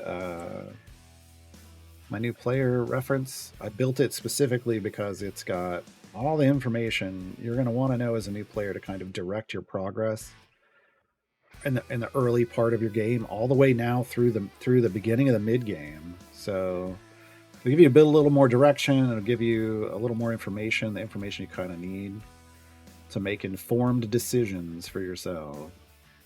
Kittens McCats, clearly a dog lover. Should I use the blacksmithing contracts instantly if I just started playing a couple weeks ago, or is it smart to keep them until I have more champions? So we were talking about this earlier, but you probably weren't here, and that's totally fine. You kind of want to hold on to blacksmithing contracts until you have a speed champion that has an item that boosts their speed effect. For instance, Diana has a speed effect called "We'll be right back," and then she has an item that makes that speed effect better. So when you have a champion like this, they're a target for blacksmithing contracts, because by raising the item levels of this ability, you raise its power, and thus you get more speed out of it. They're kind of your first target, any champion like that. And let me go do this again. So if we look at all the champions and we look at the speed roll, Whittle is a speed champion who wants a little bit of power, a whittle bit of item levels, not too much. Dynahair could use some. Sentry could use some. Briv wants a ton, which don't give him too much early on. Human wants a ton, so you give them some. Don't worry about Tatiana, that's a late game thing. Diana would want some. Virgil would want some, but he's hungry. I don't think he needs a lot starting out. Melf and Vi would both want some, but like Melf is super hungry. Don't worry about him. Vi maybe. The way I did it is I threw like 50 average item levels. If I sort here by average item level, you'll see like Whittle's at around 49, the Sentry's at 52, Briv's got a couple hundred, Human's got a little over 100, but Diana's at 150. Right, I gave them some power. But I didn't go all in. I gave more to Briv because he was going to function as a super solid tank for me as well. Yeah, so, spreading around those speed champions. And then when I had those all at 50, average of 50 or better, I then started looking at my event champions that were in my pushing group. So like Carlock has 50. Strongheart, I think Strongheart's got 50. BBG's got 50. We're working on Astarion. Duke Ravengard's got over 50. He got a lot of good gear during the event. So that's going to help me with my pushing groups. You just don't want to use blacksmithing contracts on your core champions or your evergreens. And for reference, those are... so core are your starting 12, those that you just get immediately. And they list these and they include the core, but this isn't true. Evergreens are Nerds, Blueshie, Commodore Crux, Rhea, Xerophon, Hitch, Dritzt, Olcoria, Dragonbait, and Azaka. At some point this year, we're going to get Wren, W-R-E-N, from Light of Xerxes. They'll most likely be in either 3 or 5. I can't imagine them not putting one of these places. But those champions, they're going to get their gear and their item levels off you just opening regular silver and gold chests, so there's no reason to put blacksmithing contracts in them.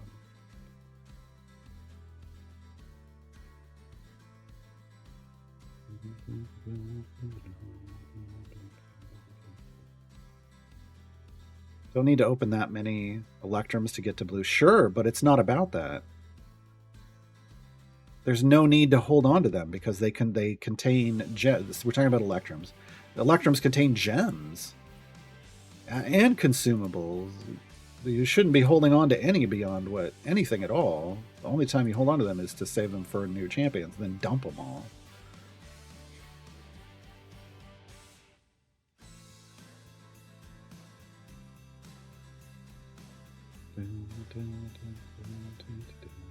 Yeah, the new champion search, it helps me to explain things. I tried to use it today to help build out a lesson in classes, and it wasn't bad. I don't usually use it to build my bench, though, which was their initial intention for it. I use it to help explain what people are looking for on streams, and that's been nice for that. Why is Tatiana a late game champion? Because her speed effect doesn't speed you up in a run. It's specifically, if you were to invest item levels into her, she doesn't make you go through the game faster. It's a false tag. It's a false flag on her, in a sense, because what she's doing is if you were to stop your progress, after 15 seconds, she will run out and pull a wave of enemies in for you to kill. She speeds up your progress through kill quests. So like patron challenges where you need to kill 1,000 of something, you could sit on one area with her and she will pull in huge waves for you to kill. She'll also speed up kill stacking for people like Zorbu and Torrigar and Tahani, like the champions that want to get stacks of killing lots of enemies. She speeds that up. But those are like late game worries. It's not something that's worth your time to dump lots of item levels into early, because it's not going to help you progress in the game quicker.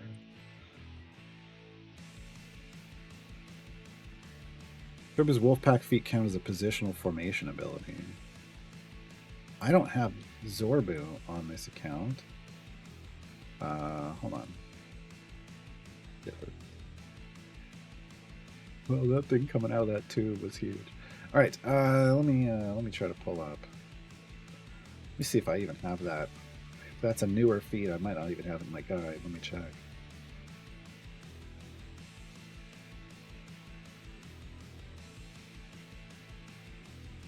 Oh, I have it. Increase the effect of Hunter's Pack by 400% and the dex score of adjacent champions by 1.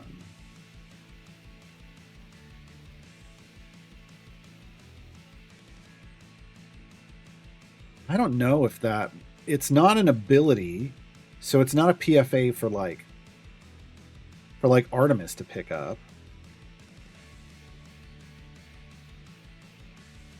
But that boost, well, I don't know, maybe it is.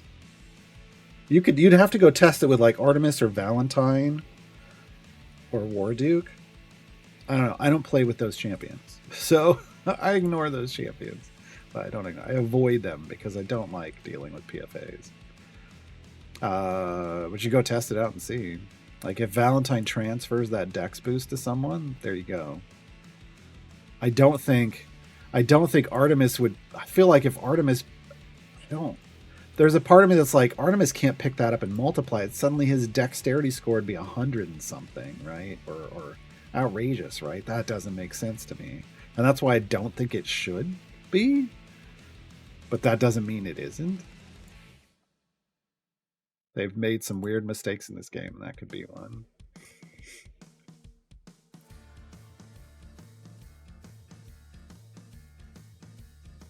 Really, I've used so many blacksmithing contracts on the core guys. 2 or 3 of my 32 champs have mostly purple gear. Well, the blacksmithing contracts don't give you rarity of gear.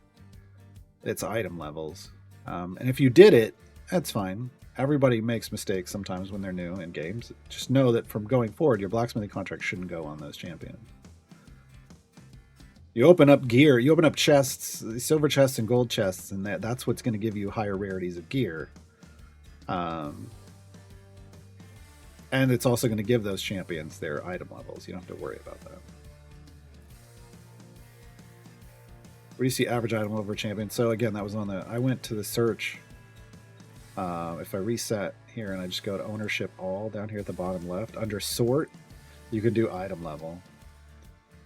And this is one way to see it that everyone has access to. Another way to see it is if you have a blacksmith contract, which I don't... I think I just used them all. Let's see if I can get on. When you pop it, the screen, the blacksmithing contract screen will show it to you.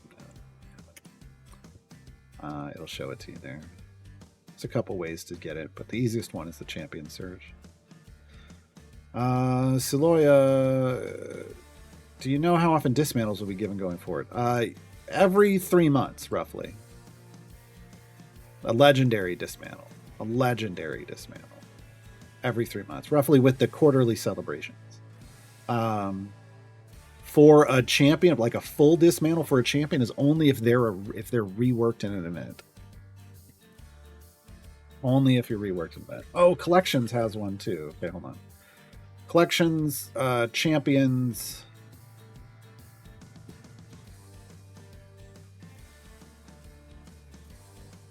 Wait, no, I don't like that. I mean, I guess if you click on it, it shows their average item level, but that's kind of garbage. Equipment. Will that do it? Equipment. Here. Come to collections and equipment. And you can see your champions and their average item level. It's at the top right. Yeah. That's another way to do it. I think champion search is easier. But multiple ways to do it.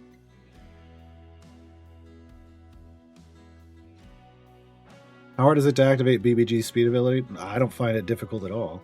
What you have to remember is it's a speed effect that's going to affect the start of your run, and will continue as long as you're doing what I'm doing here, which is killing things pretty instantly. Once you slow down, it's not going to work anymore. So yeah, I use BBG a lot. It usually works pretty great.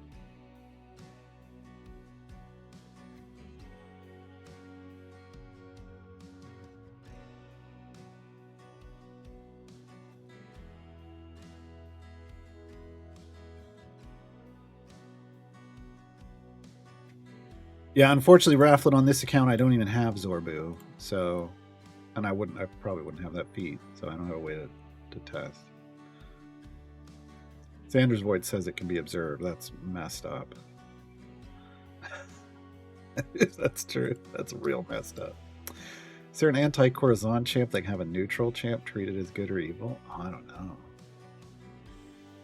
I don't think so. I don't know off the top of my head. 130 something champions in the game. I don't remember them all. How many do we have now?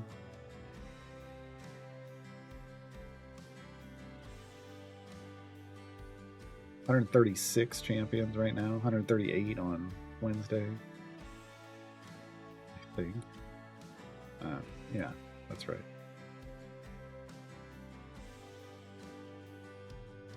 How much item levels do duplicate items give? It's based off their rarity. A white gives, it's in my guide. Hold on. A white gives 1. I think a green gives 2. Let me just make sure.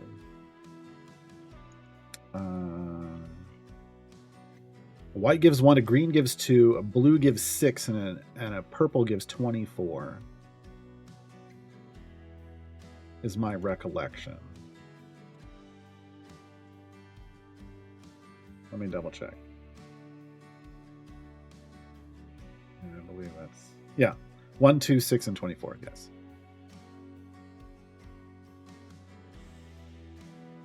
No, we're getting closer. We're getting closer.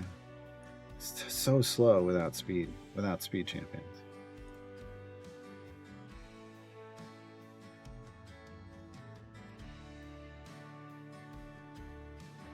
Maxie says it is positional, but it doesn't get multiplied.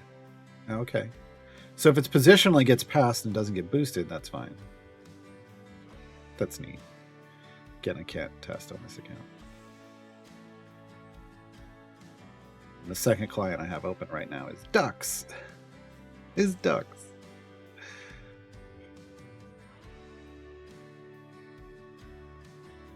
So it takes me 8 to 10 seconds per area, even at the start, and I can't activate his ability at all. BBG is male.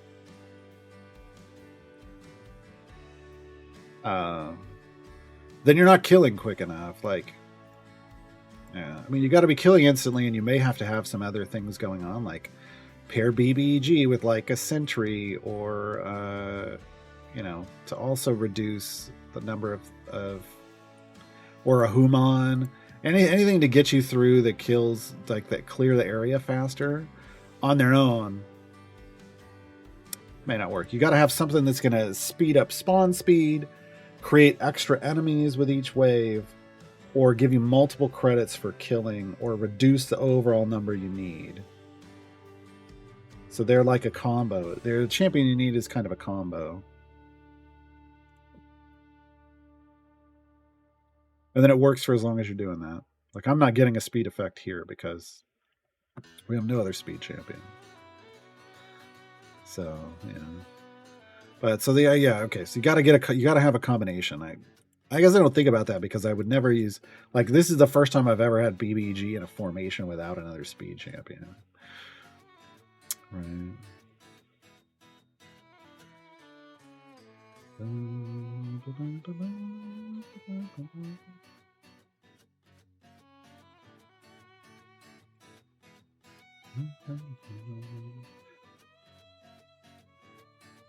duplicate shiny gives 125 items. Yes, but that wasn't. We were talking about blacksmithing contracts, and we were talking about duplicate items.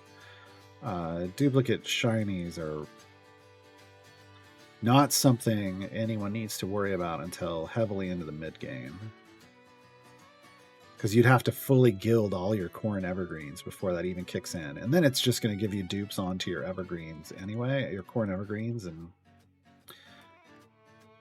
I hate to say you don't really care about those at that point, but you don't really care about those at that point.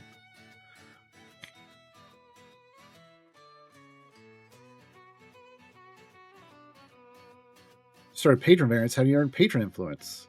4K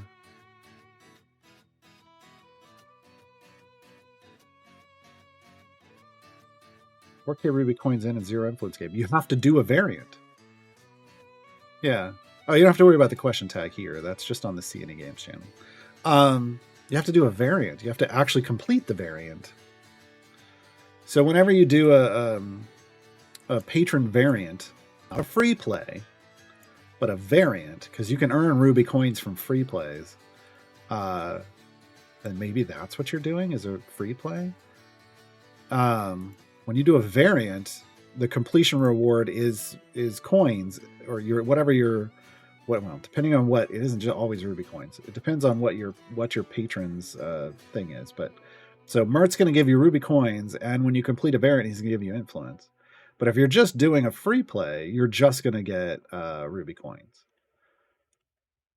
So it feels like you've been doing like maybe patron challenges.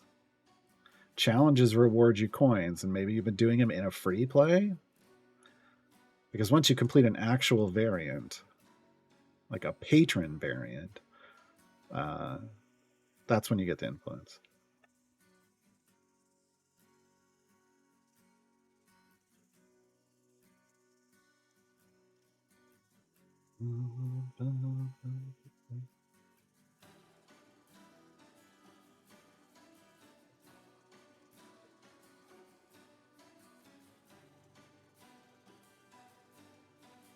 Yeah, you've been doing free play complete quest. Yeah, that's going to get you currency, but no influence.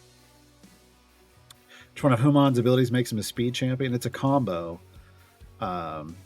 It's teamwork plus carefully balanced. So teamwork tells you that he has a speed effect if he's in the front column or columns, depending on how stretched the formation is. If they are in the front column, that's 3 kobolds and a trench coat. If they're in the front column or columns, like in this with 5 columns, you could put Human in this column or this column, and their speed effect would activate. And then carefully balanced boosts. It has item support that boosts that speed effect. But if you put Human somewhere else in the formation, they do other things.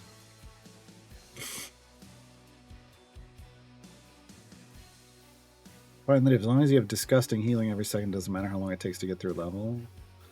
I mean, that'll work early, maybe, for a little while.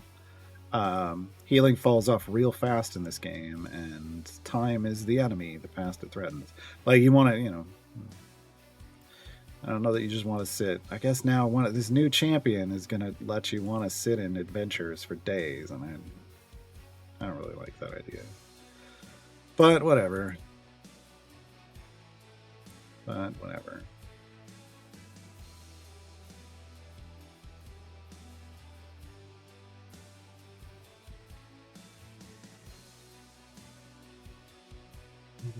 Oh yeah, do I have my... Oh.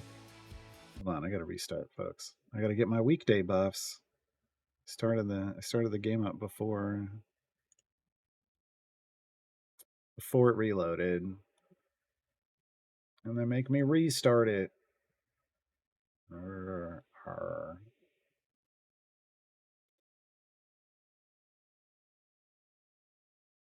Yeah, after noon Pacifically on Mondays, you kind of got to restart to get your weekday buffs. What do I got? There we go. Freely, Dritzt and BB. Hey, at least I get Evil Overlord buffing me for this. Yay. And wow, double damage. Thanks a lot, Xerophon. I hate it. I hate it.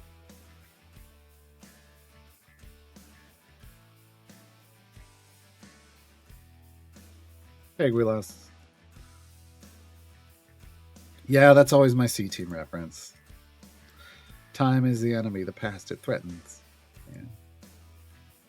It's in a couple. It's in at least one of my guides.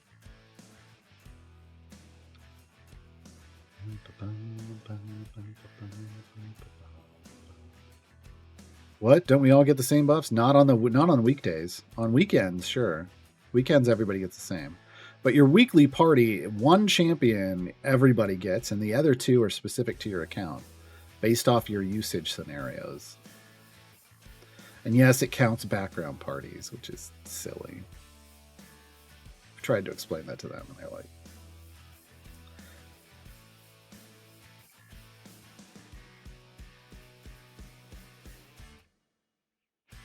so you're trying to unlock Xerophon, you keep getting stuck and getting pushed back at a boss halfway through the adventure. Yeah, you don't have the damage to move forward.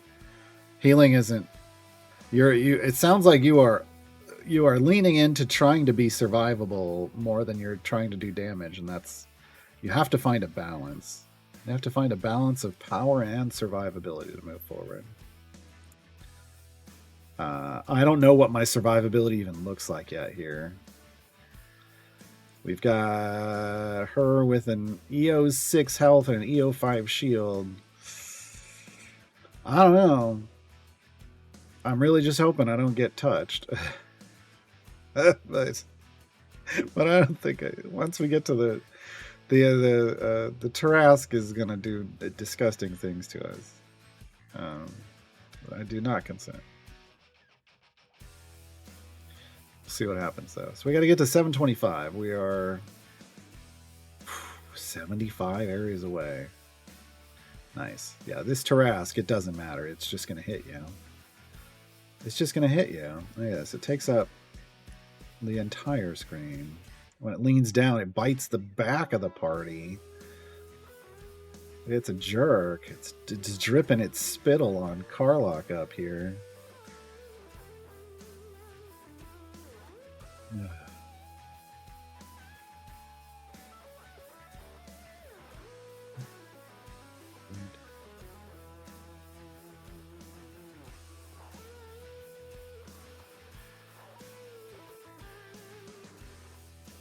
Yeah, the champions you use the most, that the game sees you using the most, are weighted more highly when it tries to create the weekday party. Doesn't mean it's guaranteed. But yeah, it's the weekly party is rolled in favor of what you're doing, whereas for the two random ones, whereas the one that's the same for everyone is just their own rotation that they choose based off, because there's weekly chests, right?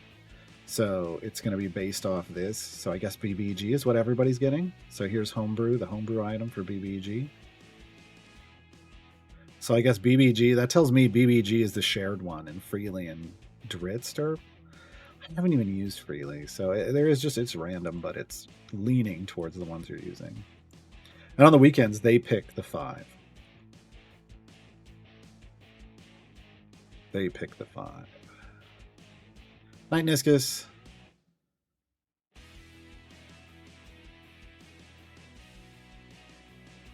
Go ahead and bring back the UI. There's a transparent button here above this. You can kind of see it as I hover over it. And there's also one up here between this line and the side. And they make the UI go away. There's probably hotkeys for it too, but I don't memorize the hotkeys.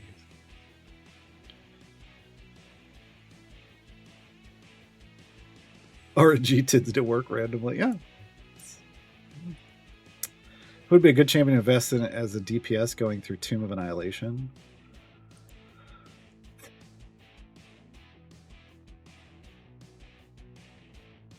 That early on, I don't know that you have to invest in anyone.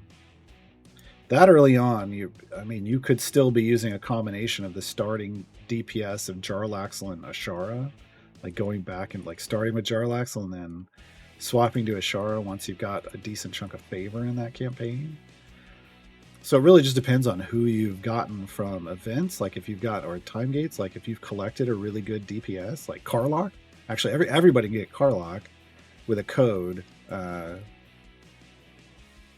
I just put in the chat. Jenny get gold. Everyone can get Karlach. But there's the bosses there are segmented. There's some segmented health bosses, and Ashara is really great for that.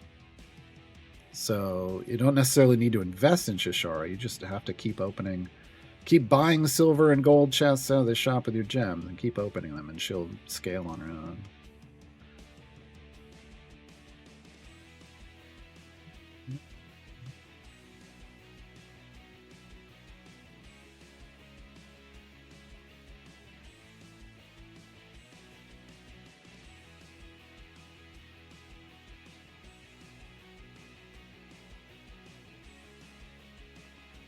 Weekly is Freely. Oh, weird. So the Freely is the main one, and the item is... Oh, that's odd. Okay, so I was wrong. I figured because the sweetener was for BBEG, maybe the sweetener is random for someone that you don't have one for. Interesting. All right, well, whatever. Oh, I know for sure one of them is shared by the entire community, and then 2 are random.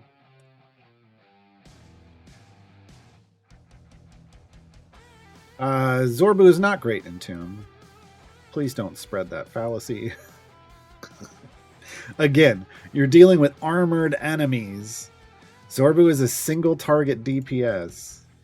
And I know a lot of, look, if you're just moving through and mowing through, look, anybody can mow through the trash.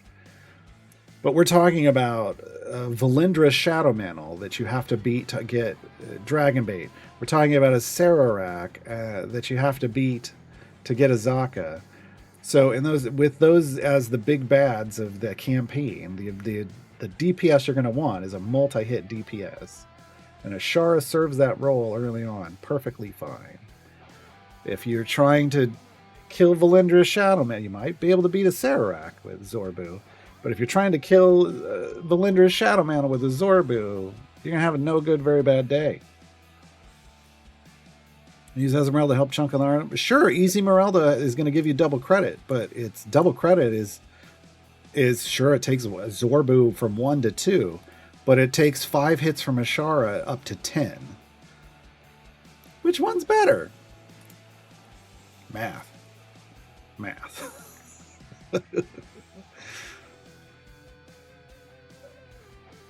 All right, he'll hydrate.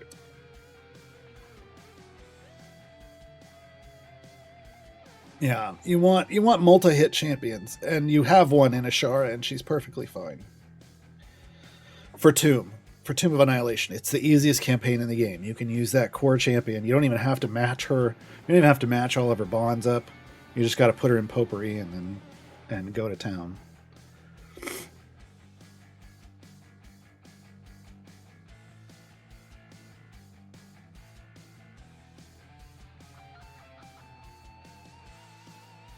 Unlocked Nahara through a time gate because she looked cool, but then never used her until I read her specs. Now I'll never not use her? Well, Nahara's okay.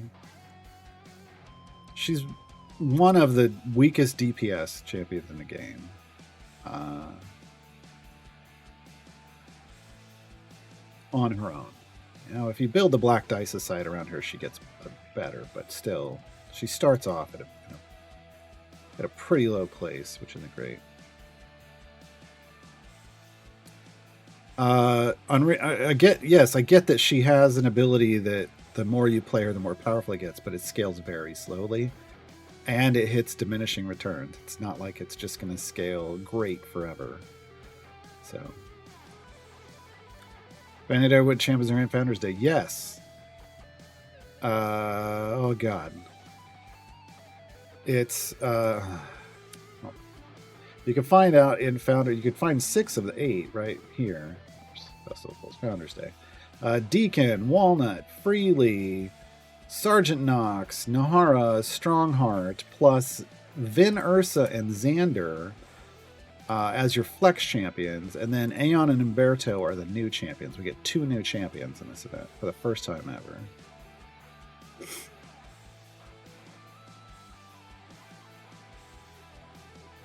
Enrique, I understand how they work, and I'm telling you, it doesn't scale as nicely as you'd like it to.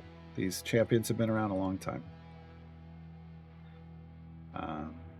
They're not gonna deliver in the way that you want. They're not balanced that way. That's fine. You could totally love her. I'm not saying don't use her. You can love her and main whoever you want. I love Karlach. I main Karlach. Are there stronger champions in the game? Yes. Do I care? No. I want to make very clear you're making like definitive statements in chat, and there are a lot of new players here, and I'll make sure that everyone understands it's not as good.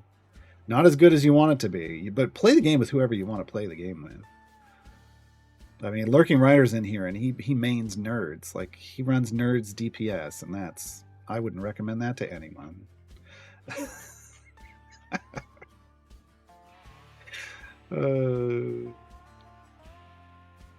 But they do it because why not? Yeah, because we're dealing with large numbers. You got to remember, if it doesn't scale in a very large way, then it doesn't really do much. Iridian, the suggestions on what to pick on the new event for new players. You make your decisions for you'll get Aeon and Berto guaranteed. But for your flex slots, you want to make decisions based on filling out Split the Party. So you want to come over here to Champion Search, and you want to switch ownership to owned. And you want to look for places where you don't have 2 in every slot. And you want to see if there's an event champion that fills that gives you a swap for that slot. And if you already have 2 in every slot, then you want to look for an event champion that'll give you 3 in every slot. And if you already have 3 in every slot, you want to get to 4 in every slot. And then that's it. So I'm at 4 in every slot. I've done Split the Party 1, 2, and 3. These are goals that you're trying, milestone goals you're trying to get to, and that's to a certain extent more important than just picking the best champion.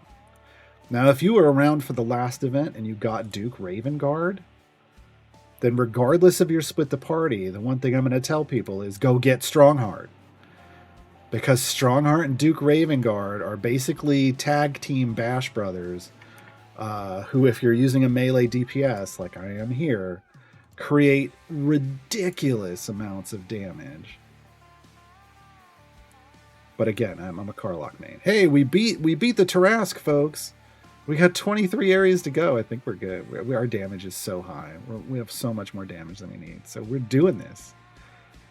This is the first time I've started a new account and just rolled straight through, not even just through Baldur's Gate, but also rolled through Icewind Dale like this.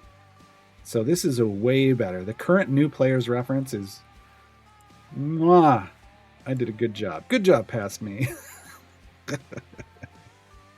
Stuck on 250 in the Lost Love. I have the Core 12 plus the Laura Marilyn, BBG, Briv, Duke, Ariza, and Will. Well, you also should Django Rumrunner put in Jenny Get Gold. Somebody type that in a chat for them again. And you also have Karlach. I mean, Briv is a solid take for you. Duke is going to want a melee DPS for you. And Karlach will give you that melee DPS. And Karlach gets buffed by BBEG, and then I think maybe that helps. But, it basically comes down to building the proper formation. And if you've only got those kind of swaps, you got to be able to arrange them in the formation correctly, too, which involves reading the champion abilities and placing them correctly based off the way their abilities work. Yeah, definitely. I think if you have Duke from the last event, your first week right away flex Strongheart, because Strongheart has an ability where he's an event token scavenger, and he can currently scavenge up to 160,000 additional event tokens. So get that running for yourself, right? I haven't even scavenged the max yet. I've had him for weeks. For weeks, he's only pulled 24,000, but I'll take him. Yeah, I think you should do him right away if you have Duke. And if you have Duke and you're using a melee DPS, because remember, Duke Ravengard only buffs melee DPS.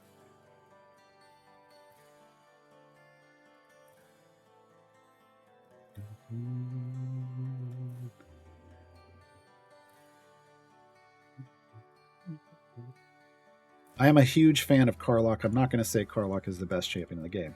They're just my favorite champion, and they're currently my preferred DPS on my new account and my main account. They work early game and late game as an amazing DPS. So I can't recommend them enough. But I understand that may not be how people want to play the game. And so, if you want to go with some other DPS, sure, just read them, read how they work, and then start looking at other champions and figuring out how to find other champions that complement them. Like BBEG only buffs champions with int 12 or lower. So if you have BBEG in your formation and your DPS is smart, like really smart, BBG isn't doing anything. Go into more detail to explain the Strongheart Duke synergy. Sure. Duke Ravengard, every time someone in the formation crits, his ability raises the crit chance for everyone. Let me pause here. See how it's going up? It raises everyone in the party's crit chance. Okay? Strongheart has an ability called Righteous Might, where every time he crits, he creates a stack of a buff that's a large buff and boosts attack speed by half a second to everyone adjacent to him. And because those last for 20 seconds, this can ramp up. So the faster he's attacking and the higher the crit chances, if he's critting on every attack, you can get, I think I've had like 17 to 18 stacks of this buff active at once. They stacks multiplicatively. It basically creates this outrageously ramping damage situation. because he's critting, Duke's critting. This number's just going to go up and up and up. And Duke Ravengard, based off critical teamwork, whenever someone gets a crit, obviously crits go up by 1%, but also he buffs his main melee buff by 50% every time somebody crits. Right? So it's just an incredible ramping situation for the two of them.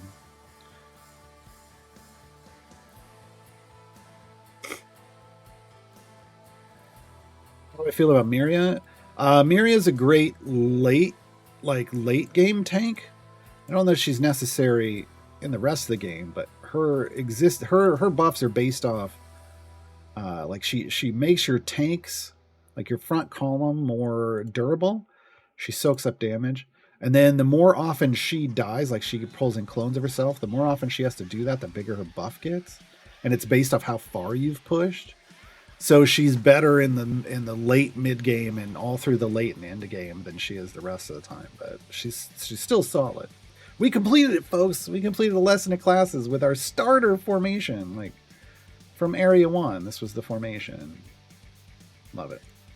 Love it. I'm actually going to snooze that ad real quick. That's now you decide to give me a... Okay.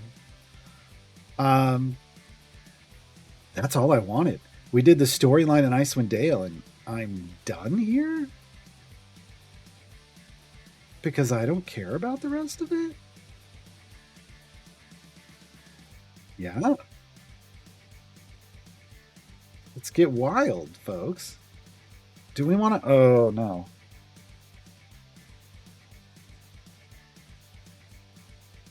We have... I wasn't going to do Wild Beyond the Witchlight. I had a very specific thing. I did my Xerophon unlock. Done. Done. Now I need it. That VOD's going to go in...